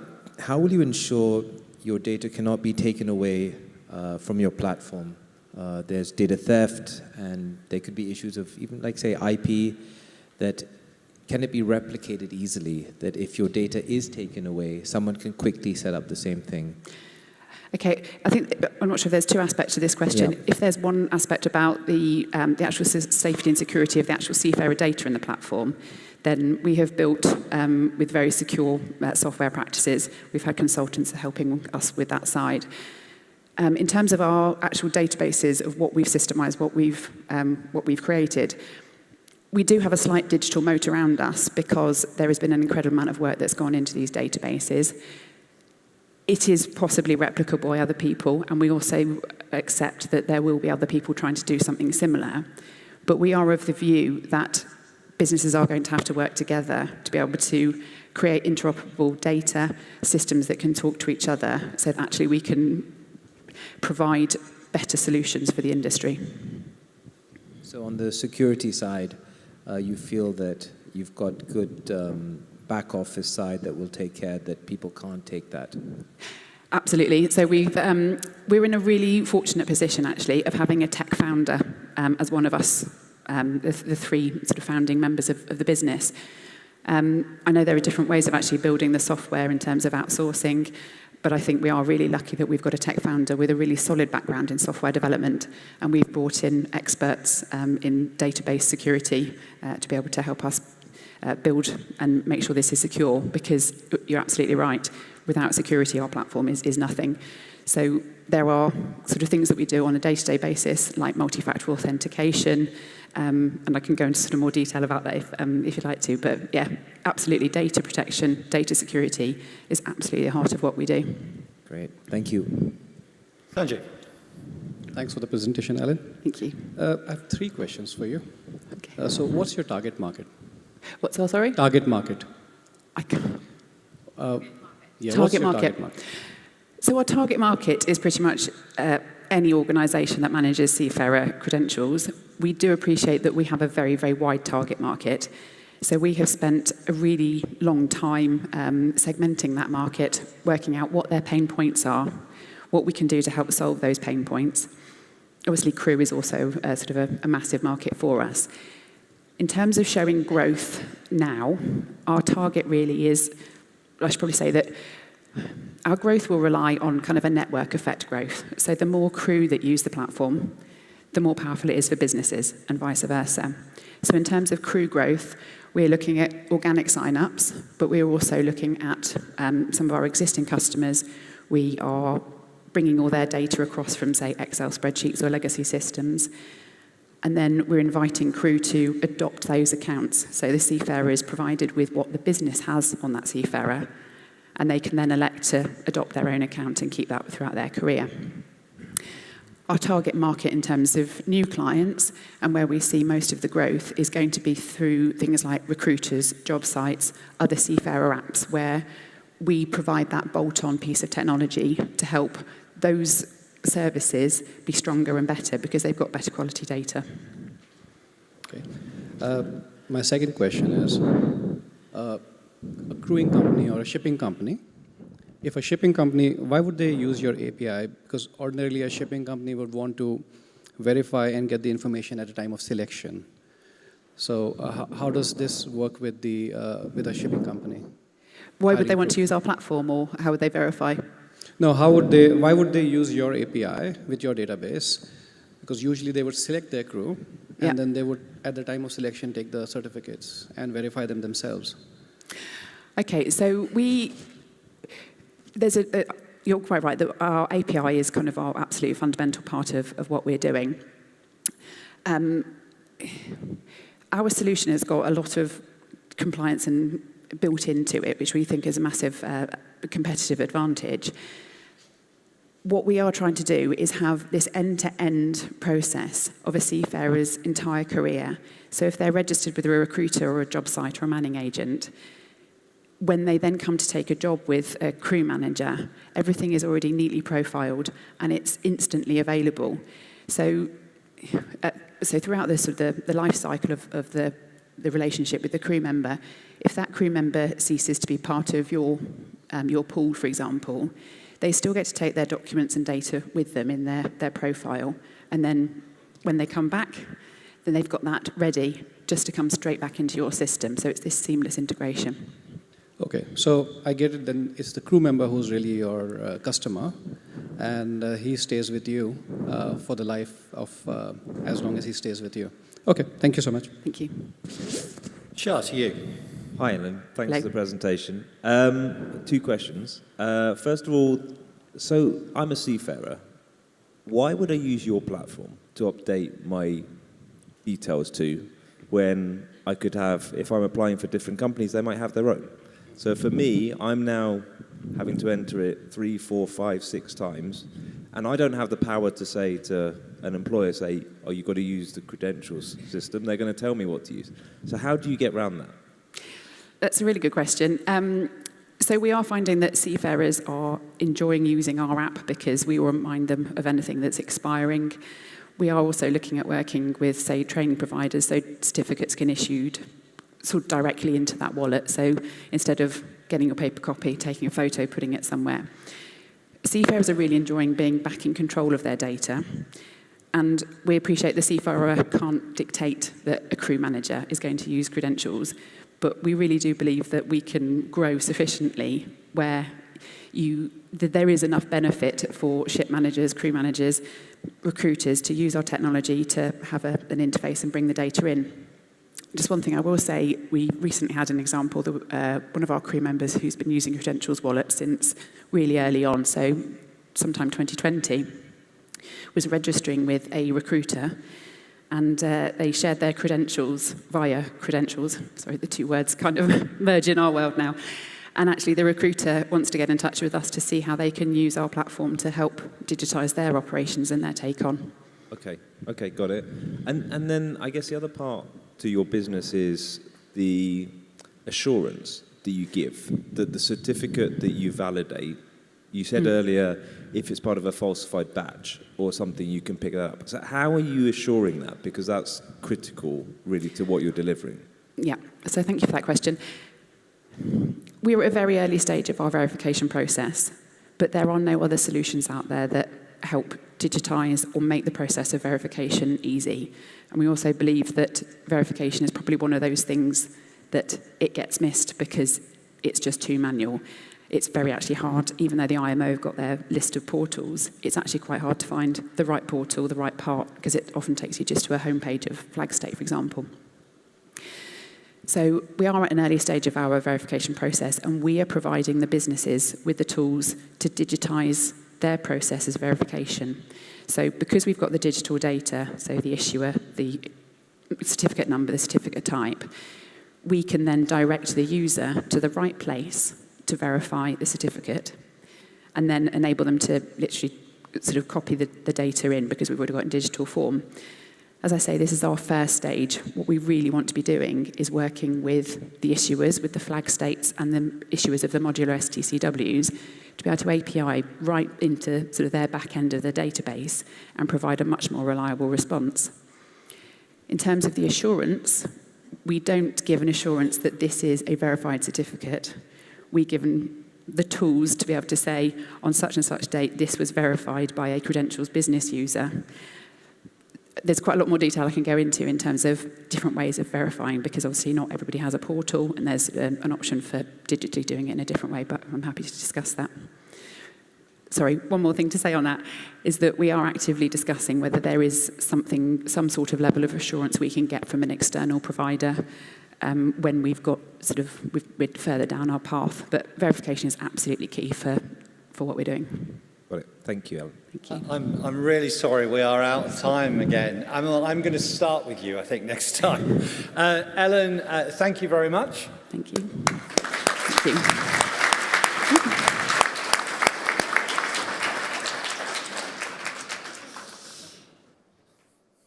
Okay, we'll move on to our fifth finalist.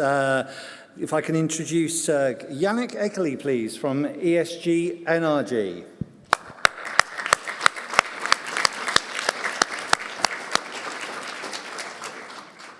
ESG Energy's ETS manager provides shipping companies with the competitive edge they need to excel in EU ETS compliance.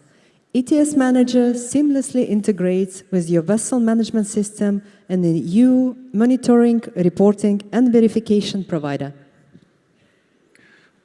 Fantastic. Thank you very much. Ladies and gentlemen, ship owners, operators, managers, and charterers. My name is Yannick Eckerle, and I'm the founder and CEO of ESG Energy. Our mission is simple. We want to make the EU ETS easy for the maritime industry. 95% of the shipping companies in this room call the EU. So you too will have to comply with this regulation. That's roughly 25% of the audience here at Captain's Table. So I suggest you pay attention for the next 5 minutes. What is the EU ETS? Well, there were 12,730 vessels large enough last year that called the EU, 5,000 gross tons and plus. Essentially, they will now have to pay for their emissions every time they call an EU port, the same way you have to do for power plants, industrial companies, and airlines have been doing for the past 10 years.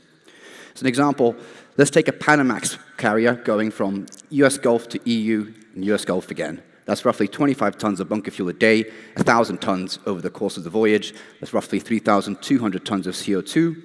50% of that would have to be paid in EU allowances in 2026 when the full scope is operational. The cost of an EUA is 75 euros a ton. So that's an extra 120,000 euros for a 40-day trip. That's expensive. And that's just one ship for 40 days. What about the rest of the maritime industry? How much is that going to cost? 10 billion euro in 2027, after you start adding offshore ships and vessels smaller than 5,000 gross tons. So how does this affect you? Well, bunkers are already 50 to 60% of your operational cost. If you call an EU port, it's another 50%. There's a financial risk. EUAs are a financial instrument created by the EU. They print just enough, so you have a certain amount of emissions, and they remove 4.2% every single year. It's not as volatile as the oil market, but over the course of 7 days, you can see price fluctuations of up to 10 euros. So if you can imagine what will happen if you forget to buy your EUAs at the beginning of the voyage. There's, of course, a compliance risk. You forget, or if you deliver the wrong amount of EUAs in September 2025, the EU will fine you 100 euros a ton, and you still have to buy the EUAs. You do this 2 years in a row, they'll not just blacklist your vessel, they'll blacklist your entire fleet from EU ports. And the fact is, many shipping companies do not have the expertise in-house to deal with this. So, how do you even buy an EU allowance? Well, the traditional way is on an exchange. So lowest prices, most liquidity. But there are a lot of downsides with it. You have to buy 1,000-ton lots. So let's think of that Panamax example. In this case, you're either 600 tons short or 400 tons long. At the same time, you have to pay 15% margin up front, and you'll get margin called if the price rises. You can, of course, go to a traditional broker trader, but that's the old school way. You have to call them on the phone, send them an email. He'll offer you a price with just a few minutes validity. At the same time, all the judges here work for quite reputable companies, so they can get credit wherever they like. I'm not sure the small to medium-sized shipping companies will be able to get these kind of lines with these companies who are traditionally selling to utility companies. That's why we came up with the EU ETS Manager, offering straightforward EU ETS compliance for shipping companies. We built this with in mind for the commercial operator, the one who is responsible for buying the EUAs at the end of the day. We offer automatic emission tracking, an EU prediction algorithm, and bespoke order execution. I'll tell you a little bit more. So we have a straightforward port-to-port calculator. It allows you to estimate your emissions based upon your fuel consumption. You can say what you're doing in the port, as there are some certain rules to do with that. It's currently awaiting verification by Swiss Climate and EU MRV verifier.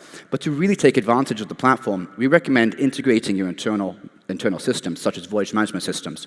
This allows you to forecast your emissions months in advance, and most importantly, allocate your emissions to cargoes. If you're in a parcel trade, like certain MPP or chemical tankers are, you need to be able to allocate them to the correct customer.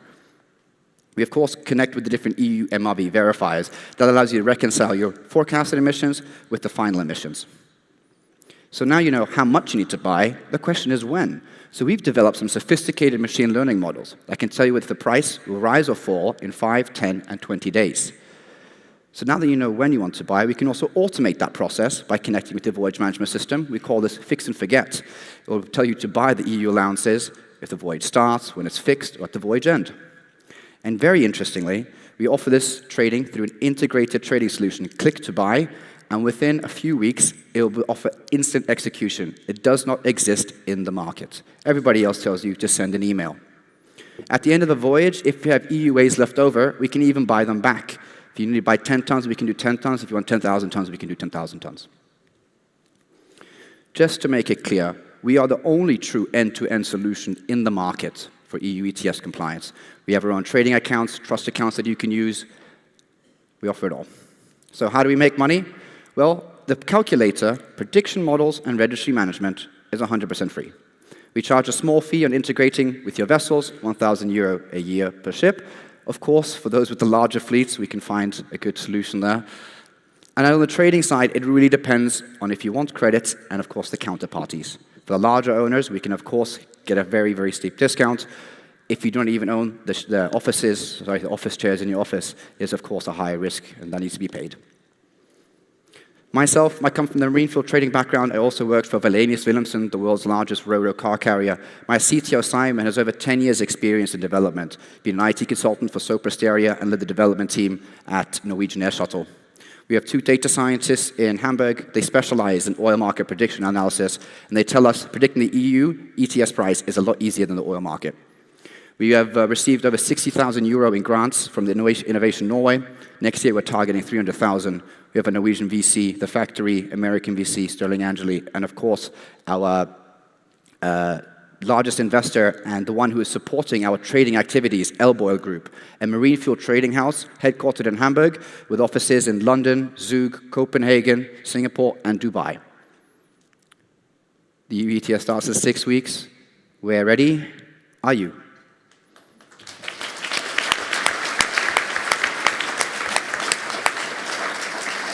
Yannick, thank you very much. Amal, I've successfully missed you the last couple, so maybe if I could start with you.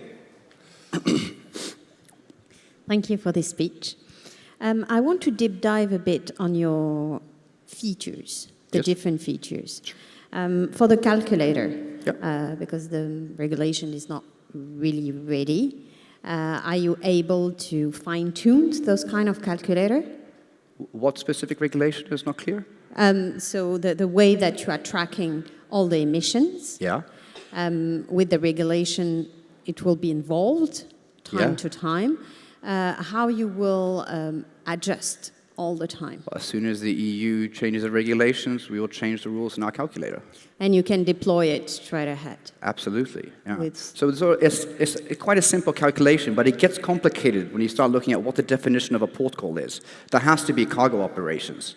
So suddenly, then if you're going, let's say, Houston, Norway, and then to Rotterdam, for example, it would be 50% Houston, Norway, and then 100% Norway, Rotterdam.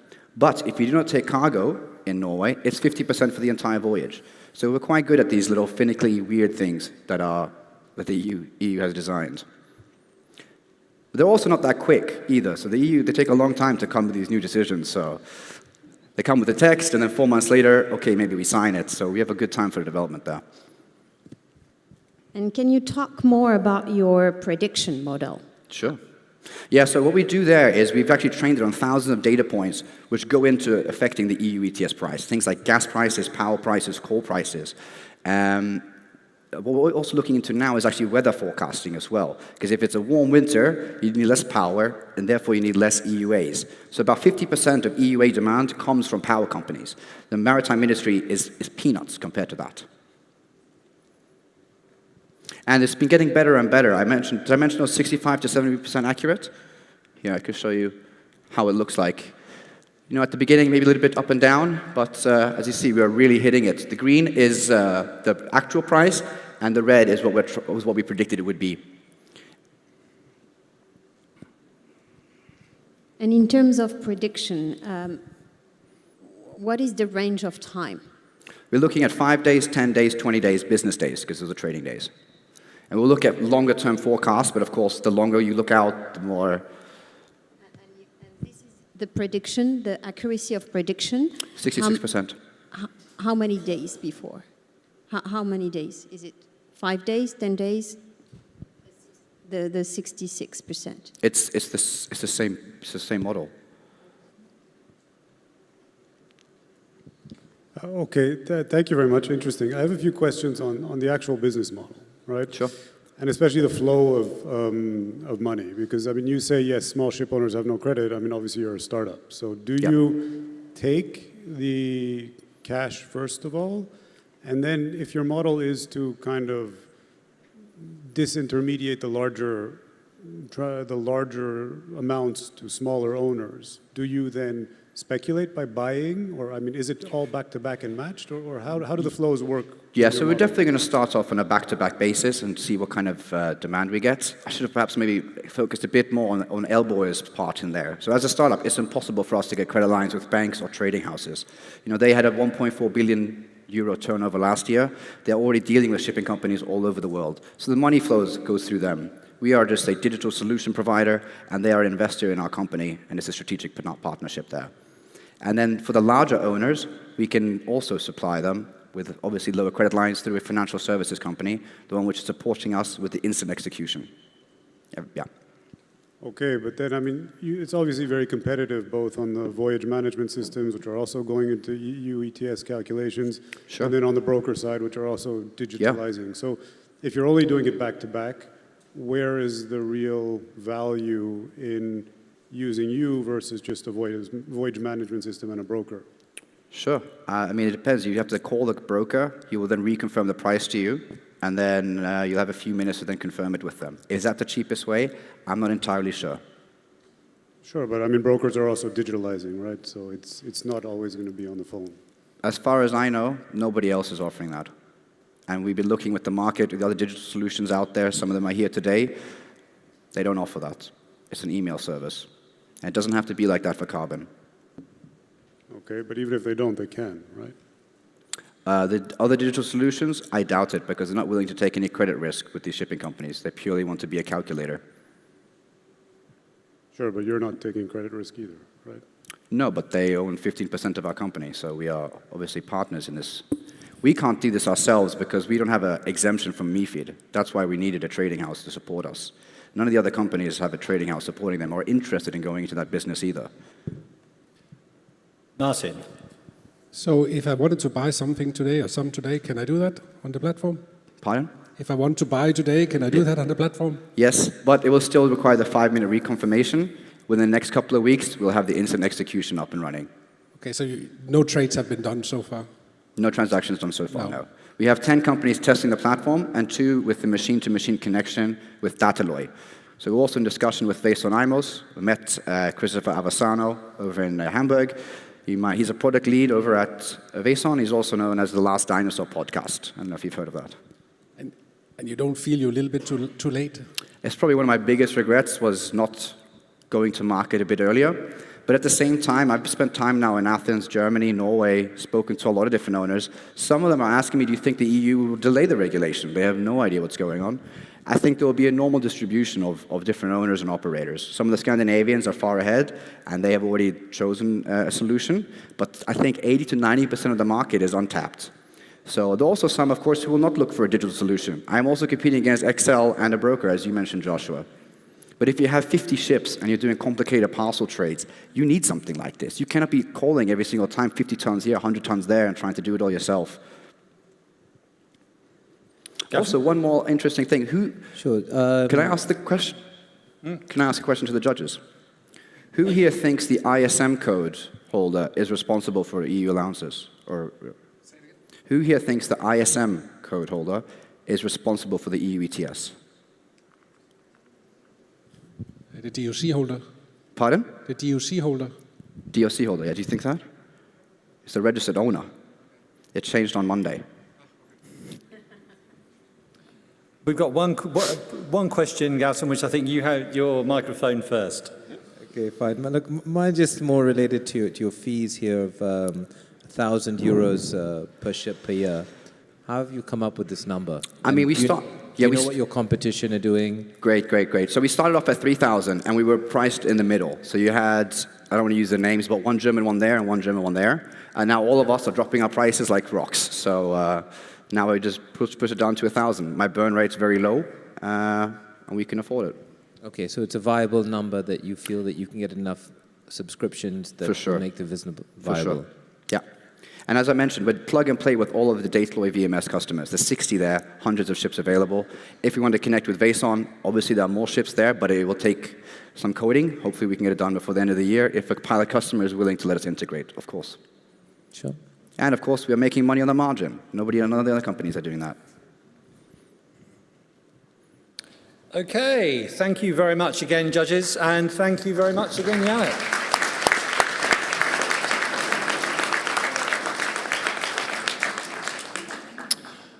All right, we've had 5. We now move on to our final finalist this evening. I'm delighted to introduce Sebastian Hammers from Solution.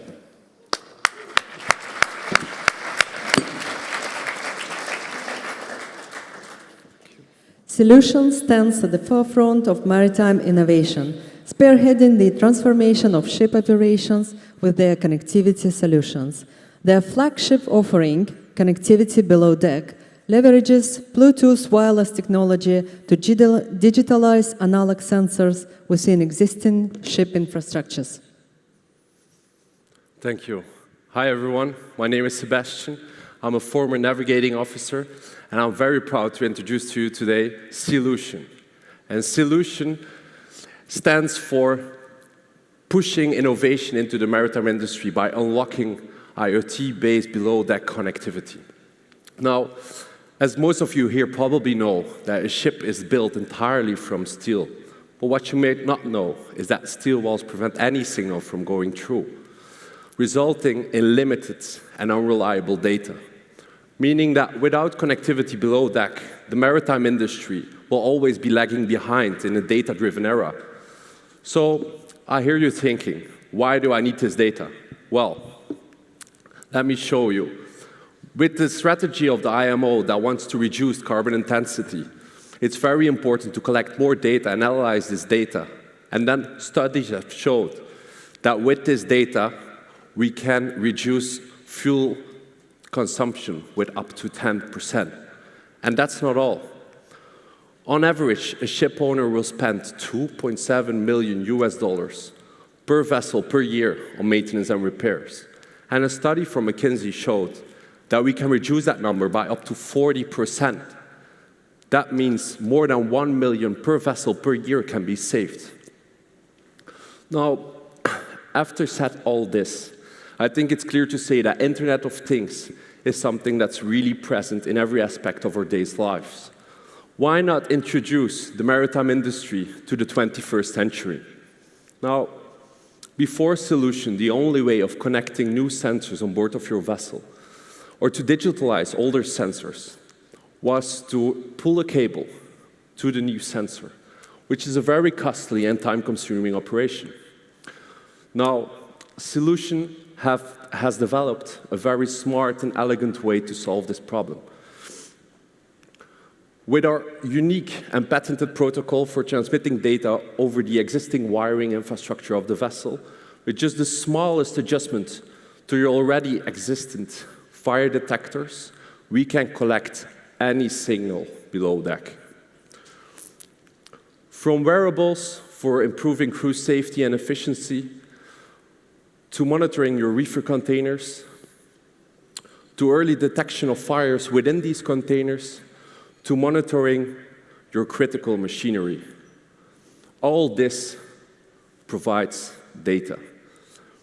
And with this data comes knowledge, allowing the captain to make informed decisions, drastically reducing his time to action.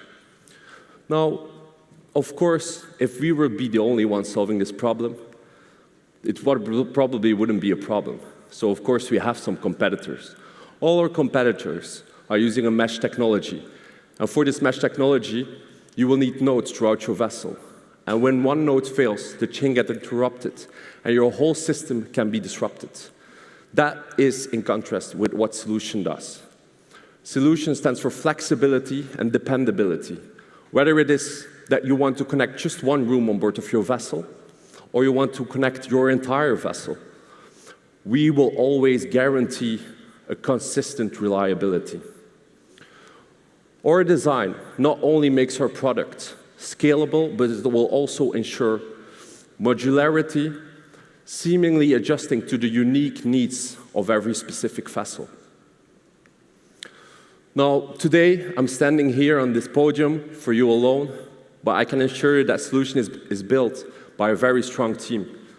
My two co-founders standing right beside me, Ruben with the financial background and Romeo with the technical background, together we have founded Solution.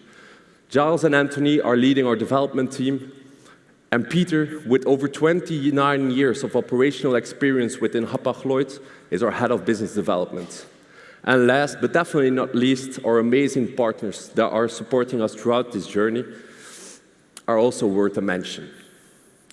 Now, just to clarify, with introducing connectivity below deck, we are providing you with data insights. We are enabling smart ships, just as a smart cities that you have in the future. With Solution, the sea is not the barrier, but a path towards innovation and connectivity. Thank you all for listening, and I look forward to answering your questions.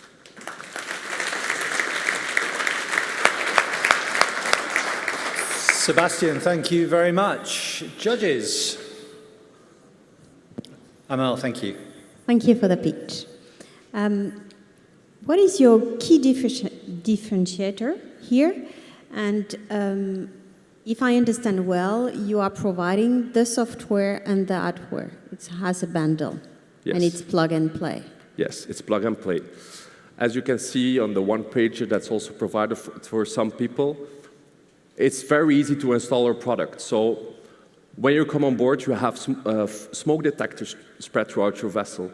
You just simply twist off the smoke detector, twist on our gateway, and then on our gateway, you will twist back on the smoke detector, and in that way, that room is connected. It's as easy as that. What is the range of The range. connectivity? Yeah, So how you will many? need, so of course, you will need a gateway for every cage of Faraday.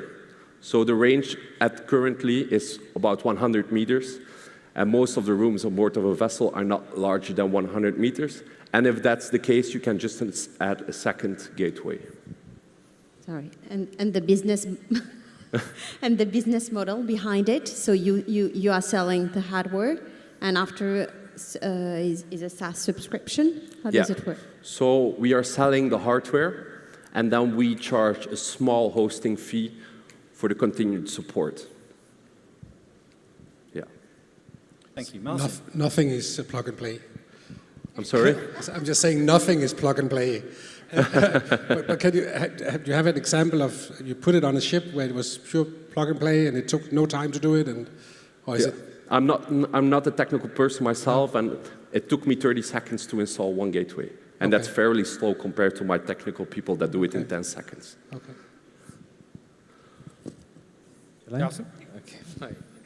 Okay, so you mentioned cost is not so high. Let's talk about payback. How many years after investing will you see a return, and how are you selling that to your customers? Yeah, of course, that really depends on what use case that you will be using our system for. So if you, for example, will be using our system to introduce predictive maintenance, as I mentioned, you can save up to $1 million per year per vessel. So compared to our costs, our system will pay itself back within months. Shah. Hey, Sebastian, thanks for the presentation. Very interesting solution. How does it work, though? So in your presentation deck, you mentioned you can monitor torque meter, flow meter. So how does it work? How have you integrated with different manufacturers or makers? Like, how does that, you just gave the smoke alarm example, but so how have you done that? Because that's going to be quite complicated, isn't it? Yeah, that's a great question, actually. That was too complicated to put in the actual pitch, so I'm very happy that you asked that. So what we actually do is the gateway is capable of collecting all signals via Bluetooth Low Energy. So what we will do is, if the sensor is already there, but it's not a digital sensor, together with Schneider Electric, we have developed a small plugging piece that will transform the analog sensor to a digital signal. In that way, it can send out every second or every 10 seconds, depending on what sensor it is. It can send it through our gateway, and then our gateway will transform it over a protocol to our servers. If the sensor is not already there, we can sell a sensor through our partners with Bluetooth, and then can install that way. Okay, and so that piece with Schneider Electric that you mentioned, what's its coverage, right? So if I look at for fleet, we've got 600 different vessels, lots of different equipment, can't possibly cover all of that base, right? So what's that coverage look like? Yeah, actually, it can almost cover anything. Since an analog sensor is built with a 4 to 20 milliampere output, this 4 to 3 milliampere output will be transformed to a digital signal, and that signal will be sent to our gateway. So that's almost any analog sensor is working in that way. Okay, and is that still something that requires specialist installation or the crew install, or how? Because that, I guess, does require more work then. Yes, this kind of sensor, our technicians can install it as well. But for the more specialized, for example, if you want to install a new sensor, then we advise that it goes to our partners, for example, Schneider Electric. Okay, got it. Thank you. Thank you. Joshua? Yeah, so what's the sales strategy? I mean, it's obviously a relatively low-cost item. You have a very disparate ownership base. How are you going to go out? And have you already sold any units, or how many ships have them? And what's the strategy going forward? Yeah, so currently we are running pilots. We have already, I think, 3 customers lined up to be our first customers. We are now in the process. We just obtained our approval in principle from Lloyd's Register. And we also received flag state approval to run our first sailing pilot, and we expect to have our class approval by the end of this year. And in that way, we have a big network through the accelerators that we have enrolled in, with people lined up to start using our product. So we hope that we can scale very quickly because it's so easy to install a product. We can scale it very quickly across the fleet of the owner, and in that way we want to conquer the market rather quickly. Thank you. Sanjeev? Yeah. Well, you did answer my question about how the sensor connects to your fitting. So the savings that you were talking about was you facilitate data transfer from, say, the engine room and off to the shore eventually through another connection. And that's how the savings, it's not a direct saving using your product. What would you say would be the best use case, and how would that return the owner his investment on board if it's not predictive maintenance, for instance? So if I understand your question correctly, you want to know what, in my opinion, is the best use case for a product? To be completely honest, being a seafarer myself, crew safety for me is very important. But of course, for the customers currently, I think the most low-hanging fruit is to digitalize your engine room, to get more data from your engine room, and that way you can introduce as well AI models as machine learning to increase predictive maintenance. You can increase your fuel savings. So I think that really is the best use case currently at the moment for our system. Yeah. Charlotte? So I've got another question. So talked about the hardware. Now the software, where does that work? Is it for the crew predominantly? Is it for in the center? Both? What does it do then? So what is the function of our software? Yeah, that's a great question as well. What our software actually does is really a back-end software. So what we do is every signal needs to be implemented and every signal needs to be understood by the system so we can push it through to, for example, your visualization partner or your own ERP system. So that really requires a lot of work, and that's why we have our own software development team as well. And of course, we know that connectivity will give more and more opportunities to ship owners, so there will be custom projects. And for those custom projects, we can build our own visualization platform as well that can be used by the crew itself at sea.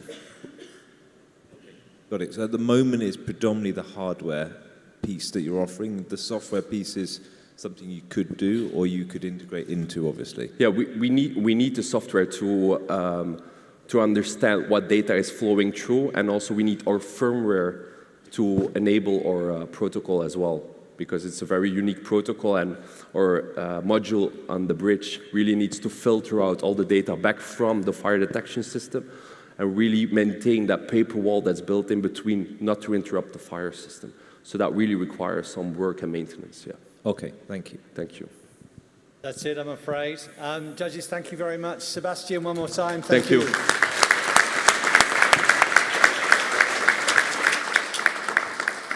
Tabitha, back to you. Thank you, Chris. All right, ladies and gentlemen, one more round of applause, please, for all of our 6 startups. So I think you'll agree have done a fantastic job today. So we're now into the final stage of our competition. Before we start with the startups Q&A, we're just going to show you 2 more of our spotlight videos, because as Suya mentioned, we had a number of fantastic applications this year, and sadly we couldn't bring them all here to Hong Kong. So we're going to be showcasing 2 videos. The first one is SEBA, which is a scheduling and optimization tool for voyage and cargo planning. And the second one is Onboard Maritime, and they're transforming maritime education with tailored EdTech solutions. So I hope you enjoy these videos, and then we'll be back for the Q&A session. Thank you.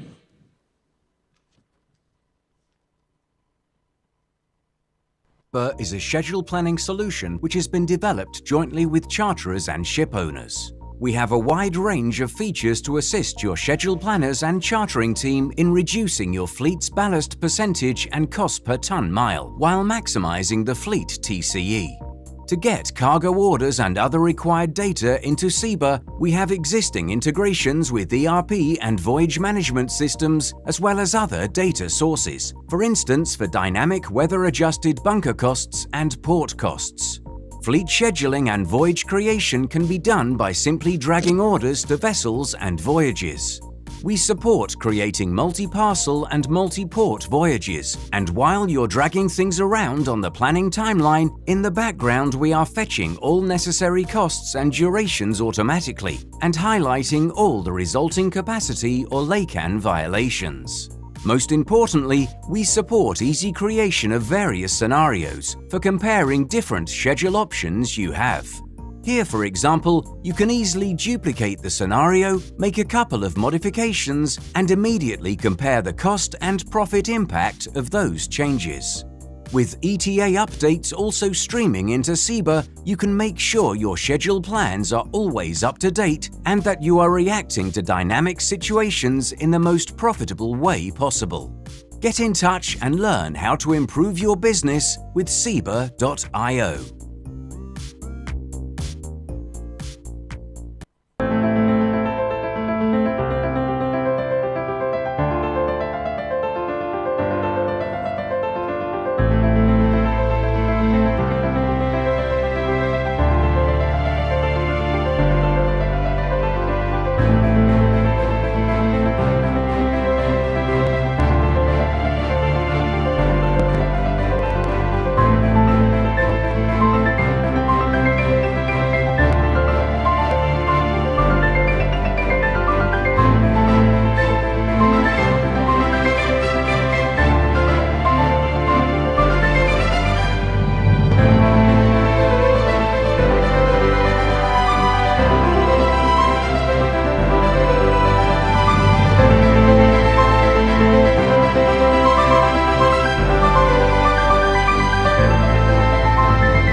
All right, thank you, everybody. So our judges are now off deliberating next door. We are going to call our startups up to the stage for a Q&A session while the judges are deliberating. I'd just like to remind you there's only 15, 20 minutes left for you to cast your vote. So please scan the QR code now. There's a couple dotted around the room, and our colleagues are going to be walking around as well with the QR code. So please do scan it. Also on this QR code, if you don't want to ask your question in person, if you scroll down to the bottom, there is an option to enter your question. Thank you. So without further ado, I shall hand over to Chris, who's going to lead the session. Also, a quick reminder, I hope you'll all be joining us at the Maritime Museum directly after. We've timed it. It's precisely a 6-minute walk, so very easy. And I hear the party's already in full swing down there, so I hope you'll all join us as well for a celebration. And it will give you a chance to talk to all these startups in person as well. Thank you. Thanks. Brilliant, thank you very much. Okay, I'm going to start with an emailed in question and then we'll move through the audience if that's okay. So this question is for all of you, so I'm going to start maybe Jerome or you and we work down through this way.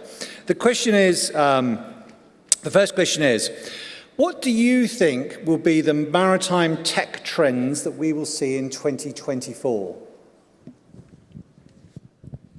I think there will be a multitude, obviously, of solutions that we need to address different issues. Obviously, my focus is primarily concerned with sustainability. And I think if we look at what we're doing, a lot is still to be done around data management and around optimizing data across the network, digitalizing assets like that, which is not an area that we're in.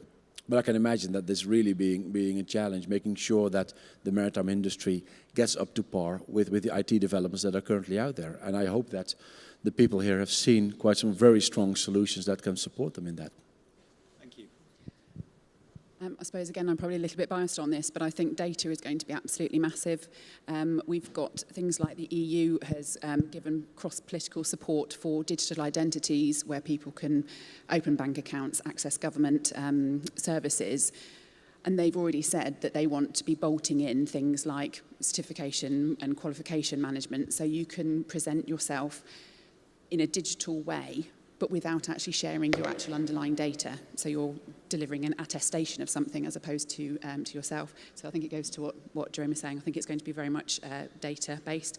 I think the second thing is the fact that the IMO have quite recently said that from 2025, digital certificates, certainly on the seafarer side, are going to be considered to be originals. And I think that we're going to see a few solutions coming out in that space. Yeah, much like what Ellen and Jeroen said themselves, I think COVID's proven to be very great for the maritime industry, and there's a wave of digitization. And I really think, the amount of technology that exists in the wider world will be implemented into the maritime industry, especially applications of AI, much like what we're doing with Marine GPT. And of course, with the upcoming regulations about EU ETS, decarbonization, we are more and more proceeding towards leveraging technology and to improve efficiency in the industry as a whole. Yeah, I think digitalization will play a very big role. We see that already in different sectors, so we can expect the same thing within the maritime industry, as well as an energy transition. I think that's also really already happening, but will more and more increase to happen in the future. As we know, in maritime, things move like a tanker, so I don't think suddenly everything will change next year. But I think definitely there will be consolidation. We have already started seeing that many companies are buying other technology companies. And I think that will continue, yeah. Yeah, I think there's two clear tech trends, right? It's decarbonization and finding ways to collect data, use data, process data, and find intelligent ways to use it. Thank you. I've got some questions from the audience already. Okay, we'll start. Hi, my question was for credentials, basically. You said that the thought process started because the captain sent the wrong document across. How do you prevent this happening? Because there are literally something like a shipmaster's medical certificate would be issued by so many different providers in different formats and so on. So if this is about the verification of where, so we've trained our system using some really clever algorithms to identify who has issued a certificate or a qualification. And then, without giving away too much, we can match some more algorithms to take the person to the right portal or whatever it is to be able to verify that. So it really is kind of a globally available system. And as I said in the Q&A, to the extent that we can get API access into issuers' databases, that can be returned instantly. Just one thing I want to say on that. So at the beginning of this year, we had our system being able to scan a certificate, push a request out to a portal, and then return a result in less than 5 seconds. Because it was relying on the interface, so the public service interface of the website, it wasn't quite reliable enough for us to be willing to roll it out to our customers and our clients. But with the APIs, we'll be able to provide the results that quickly. Thank you. Question from the chat room here for Jeroen. What's the likelihood that IMO will allow for book and claim as a means of transferring compliance surpluses between ships or companies? Sorry, the transfer of compliance sheets from? If transferring compliance surpluses between ships or companies. Yeah, this is typically where we're struggling. You just saw in the platform that we issue different types of certificates for the fuel provider, but also for the carrier. And what we're seeing now is that currently we don't allow the certificates of the carrier to be transferred among carriers, which what would happen if you were to transfer those documents. So we are technically able to do that, but we are not really sure. If you look at EU ETS and stuff like that, they're based on physical absorption of that fuel. So at the moment, there's no guidance that is telling us that if we transfer the carrier certificates from one carrier to the next, that it will also transfer the rights of the EU ETS. So what we are focusing on now is to make sure that you can allocate downstream into the supply chain to your freight forwarders and your cargo owners. But absolutely, if there will be a market for tradable certificates in between carriers that meet this demand, that will open up an entirely new, different market for us. Thank you. Sue? Chris, I have a question. Thanks, Paul. My name is Paul Dean. I'm the head of shipping at the law firm HFW. And I have a question for Karthik. Yes.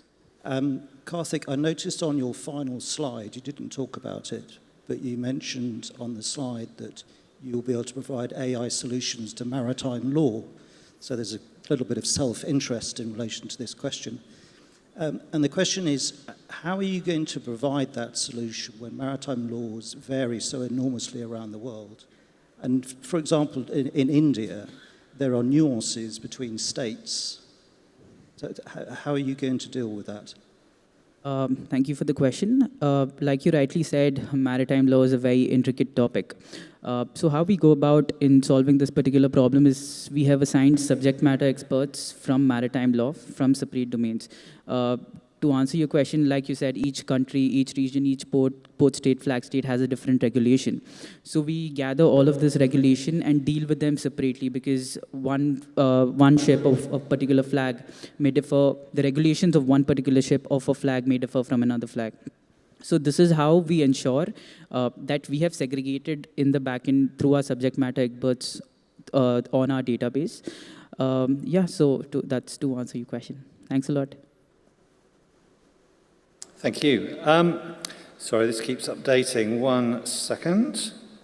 So a question for Ali, please. Just bear with me 1 second.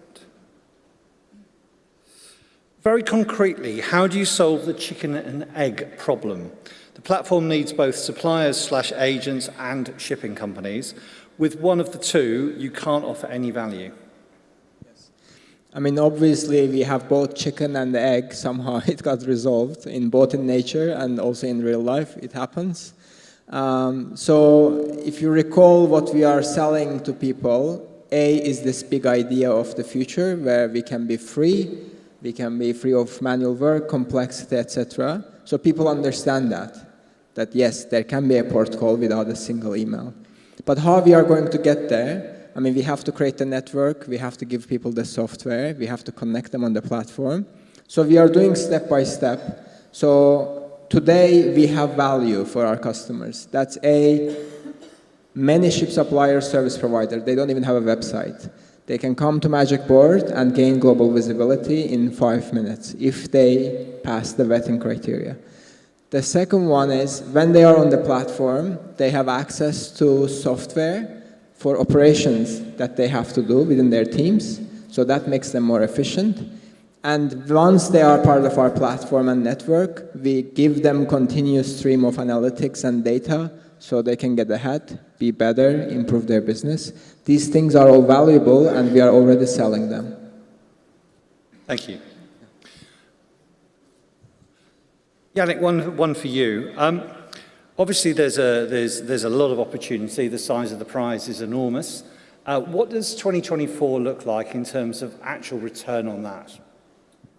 So the shipping companies will have to buy roughly 30 million tons in 2024. That'll increase to roughly 50 million tons in 2025, roughly 80 million tons in 2026. And then in 2027, maybe they will include 400 to 5,000 gross ton ships. Realistically, they'll put a lower threshold, saying there has to be at least 1,000 tons of emissions for those ships, as they already have for stationary installations. But then we're expecting around 90 million tons in that year. Okay. So, and again, 12,730 ships in the first few years. Offshore ships will be included from 2027. And then you have all the small ships in 2027 as well. So there's a massive opportunity, only in Europe. So far. Thank you. Sebastian, for you, if I may, how do we see the return on investment in the solution? So the return of the investment for the buyer of the system, that's a question, right? Yeah. I think that was a question that one of the jury members already asked, but I will say the same thing. It obviously depends on what use case that you pick as a ship owner. You don't have to pick, of course. You can use all our use cases together. But if you go for example, the predictive maintenance use case, where we connect your entire engine room and we will provide you with more data There you can start to introduce IoT predictive maintenance. And this maintenance that showed that, through a study from McKinsey, showed that this can give you 40% less costs on maintenance and repairs. So I think your return on investment will be rather quickly. So I would say within the year. Hey. Thank you. Thank you. Let me go back to my email for 1 second while we've got anybody else in the audience. Have I got a show of hands anywhere? Thank you, sir. David.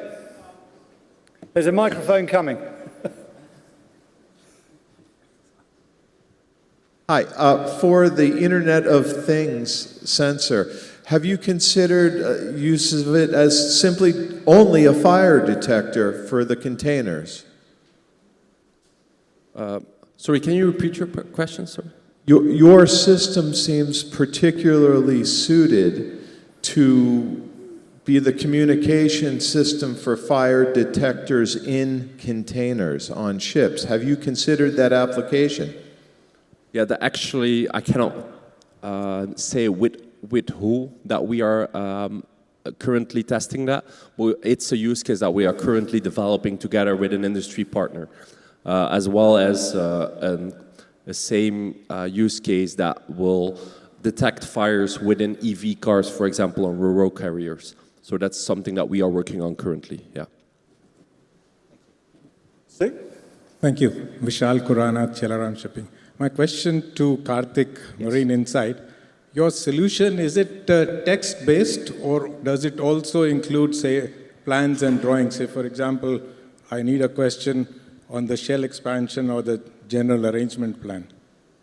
Currently, the text-based model is already live. We're already working on the image extraction as well, which is limited to plans and manuals. For example, if you ask a question about, how do I change the dimmer or contrast on the panel of my AIS? So it will extract a particular image from the particular manual and present it to you in form of a GPT. If you ask the particular GPT that, hey, give me the cell expansion plan of my ship, so it would draw it directly and give you a link to it. So currently that plan is already in place. But if you want to go more intricately into each particular plan, we're still working on those solutions. But right now it's ease of retrieval of information at your fingertips and through one query. So that's the solution we have now. Thank you. One more question. I'm going to go back to the email, predominantly because my tablet has just frozen on me. The question, and I'm going to, Yannick, if I can start with you, please. If you look back in the last sort of month, couple of months, 6 months, the journey you've taken, what would you say is the biggest lesson in terms of your product, the opportunity, and how you go to market? I mean, the second that we got a finalist in Captain's Table, people started signing up. And that's something I've never experienced before. No one's ever called me and asked, what are you selling? So yeah, definitely, if you get the right industry partners, right, life just gets so much easier. Very good. Thank you very much. Ali, the same question. I think it's actually just goes back to the key things about entrepreneurship, right?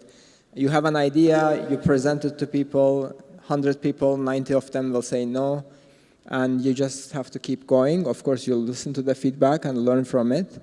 But as you insist and as you keep working hard, you start seeing opportunities. So that's definitely the case. Actually, we applied to Captain's Table last year when we only had an idea and no customers. But today actually we signed 38 customers. So I see that, and I think and I feel that things are snowballing. As you get success, it brings more. And so we all have to be committed and insistent, and things will come. I think that's what I'm... Very good. Thank you. Sebastian? Also the same question. Also the same question. I think not that we're biding for time, right? But I think having a maritime startup, not only a maritime startup, there's always a roller coaster with a lot of ups and downs. I think it's very important that if you want to succeed, that you don't get thrown down by the ups, but the downs, and that you get your strength from the ups. And it will be a roller coaster, but afterwards, you'll be very happy that you continued in your process. Thank you. Yeah, the last 6 months have been quite inspiring. It's been about looking at what the world is proceeding into. There have been so many developments in the wider world, you know, with technology, with AI, and every week you see a new sort of a technology implementing into the wider world, and it's always been our driving force to see how we could utilize that into our space, right, which is conservative, which is known to be a traditional industry. So it's all been about utilizing those technology and implementing it in the real world for the industry. Yeah, so that's how it's been. So last 6 months, what have I learned? One is take a holiday when you need one. And the second one is actually just listen to your customers and listen to your potential customers. If you go to them with your current solution and they say, it would be great, but I just need it to do this, then probably listen to them. So we've done exactly that at Credentials. We listen to the feedback, and we've realized that actually with a few tweaks to our platform, we can provide the system to a lot more people. So it's really about listening to your customer and really understanding what pain points you're solving for them and how with just a few tweaks, not deviating from your entire business plan, what you can do to help them. Well, for us, I think it's pretty clear. For us, it's adaptability. We are subject to a globally accepted methodology that was only released in June, whereas our platform was already live in January. Now, fortunately enough, we were involved in the development of that platform, but this is subject to stakeholder dialogue. A lot of your colleagues were part of this discussion. And even after the launch of the methodology, the implementation and the fine-tuning means that we would have to still adapt our platform to make sure that we are fit for purpose. So, and I think we did a 99% good job, so we only have minor tweaks, and our customers are happy with us. But this is still, we are shooting and building a platform and building functionality on a methodology that is still moving. And that's for us the critical challenge. So it's not just about the internal business and making it adaptable and scalable, it's also about adjusting to the outside market that we're subject to. Thank you. Okay, we are... I don't know if you've got the answers. Okay, I think, judges, have you reached a decision? Excellent. Before we get to that point, we would really like to get the audience vote. It's something that we've done every year. It's a bit of a challenge then for the judges to see whether they match or not match. And so if you haven't voted already, if I could ask you to vote for your opinion of the winning startup for this year. We'll give you maybe a minute to do that, and then we'll reveal that. No pressure. No, you stay on stage. We haven't got the big dazzling spotlight on you either. So, sorry, we have to move the 6 of you off stage so that you're not in the spotlight for too long. Enjoy it though, you know, remember that feeling. All right, I think that was quite an insightful Q&A session. What we will do, I'm not sure whether there's still questions that have been unanswered, but we will go through the questions towards the end of this week or next week, and where we think it's relevant or possible, we'll get the startups to answer the questions, and we might circulate the answers more broadly. Well, firstly, thank you all for your patience this afternoon and spending, 2.5 hours with us. We're all here for the final moment where the People's Choice Award and the grand finals winner will be announced very shortly. But just a reminder of what the winner of today's competition will get. The winner will walk away with the cash prize of $30,000 US, 25,000 pounds worth of legal advice by HFW. So thank you, Paul. 12 months of mentoring by Chris, and also technical and marketing support from Lloyd's Register. So thank you, Lloyd's Register, for your support. So we do. Drum roll. People's Choice. Do we want to? All right. Sorry, a little bit more anticipation. Judges, have you decided on who's going to be your representative this year? Oh, Shah again. All right, sorry, can we please welcome Shah on stage? And can we also please welcome Miss Amy Chan from the Hong Kong government on Commissioner for Maritime and Port Development on stage to help us with the prize giving. Shah.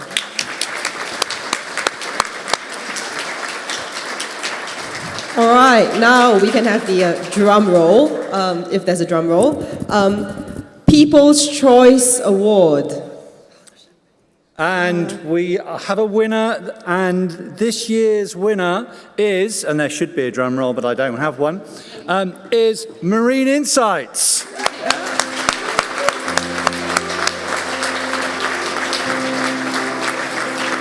Well done. Congratulations. We did have something prepared, but we'll pass it to you a bit later. So photo op moment. So congratulations, Karthik, on winning the People's Choice Award.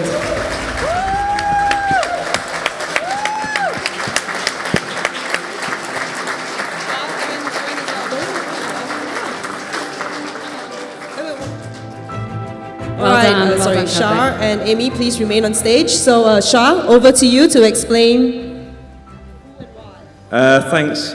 So on behalf of all the judges, first of all, I'd like to say thank you to all the 6 finalists. Great to see so much innovation for our industry, covering lots of different areas. As always, it was a tough choice, and I always got stitched up to come up and speak. But our winner for this year is 123 Carbon.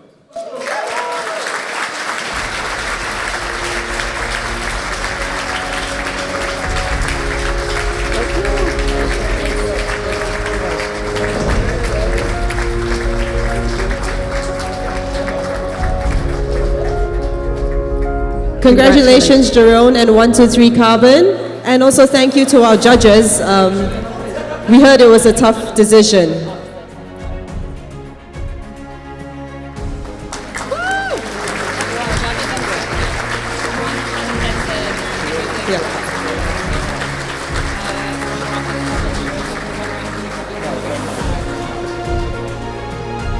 Right, thank you. Can we invite Jerome, Amy, and Shah to stay on stage, and also invite the judges and all our finalists on stage for the obligatory photo-taking session.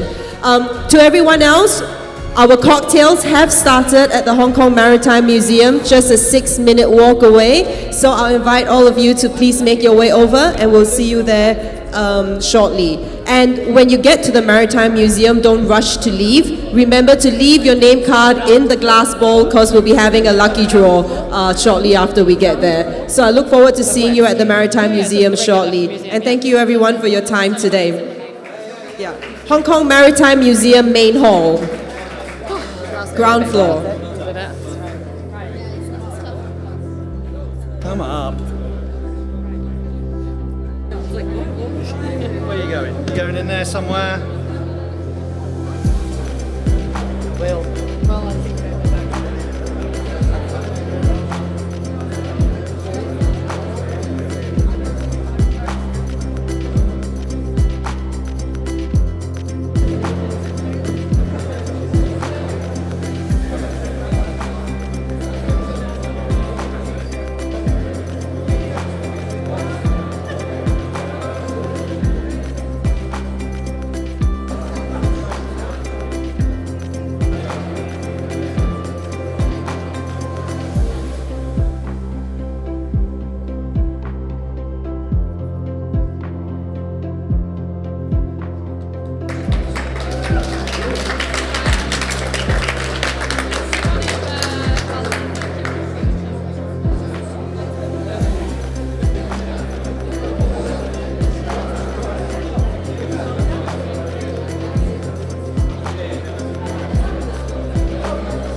startups, if you're on stage, let's also get one of you guys together. Yannick, Sebastian. Just the startups, we'll have a quick photo.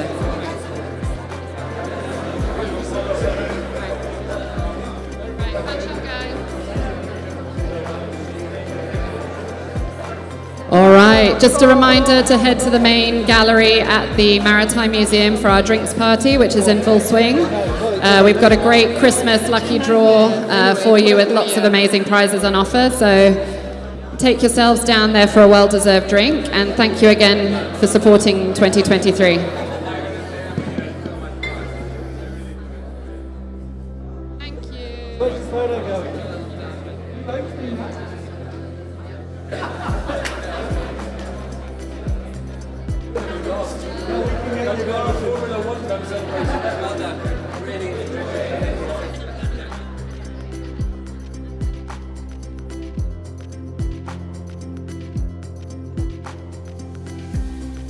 Right, sorry. Everyone else out the way. We're just going to do a quick picture with the startups.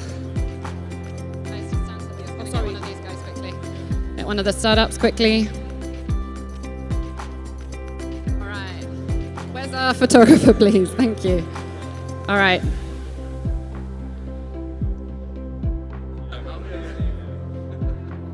The class of 2023.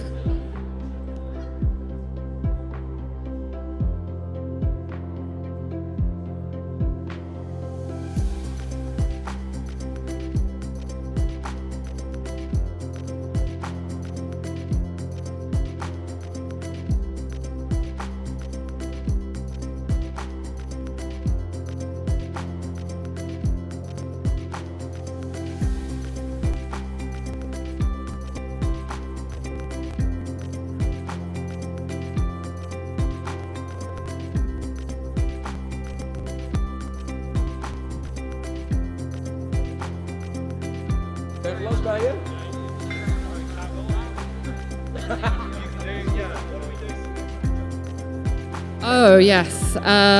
We did talk to the judges about it. They're fine. Yeah, just find a judge. I think just take the initiative, go chat to them, ask for feedback. If any of the startups want feedback from the judges, they're here for a couple more minutes, so please go talk to them. And then we'll head down to the museum while we pack up.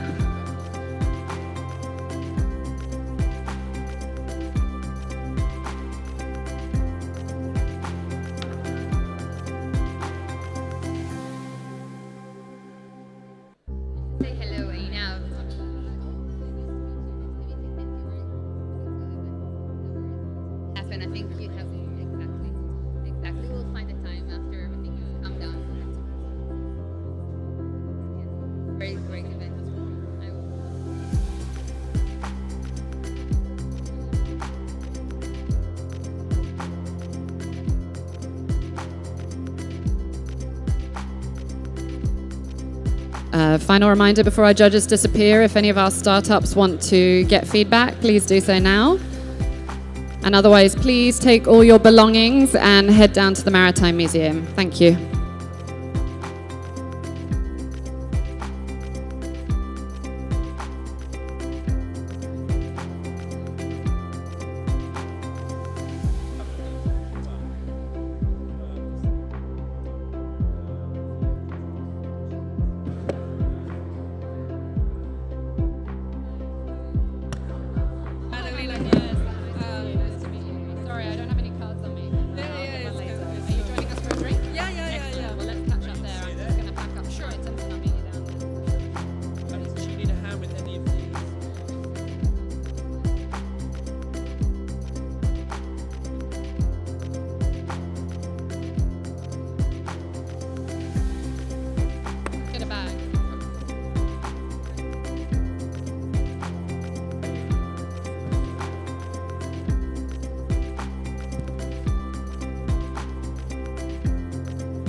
Thank you again so much.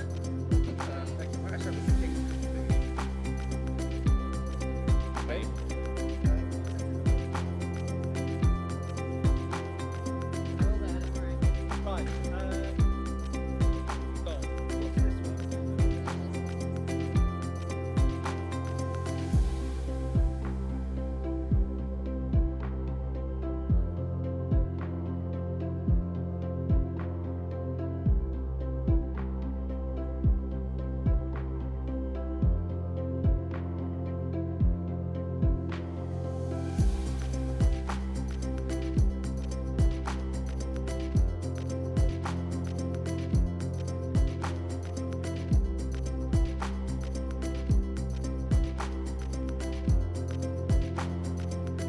Just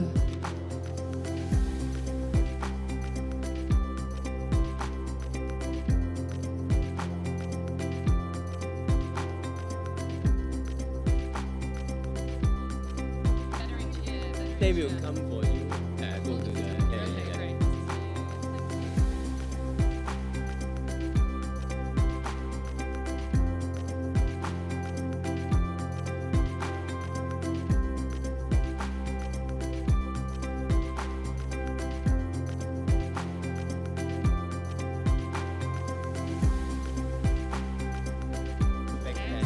Thank you so much.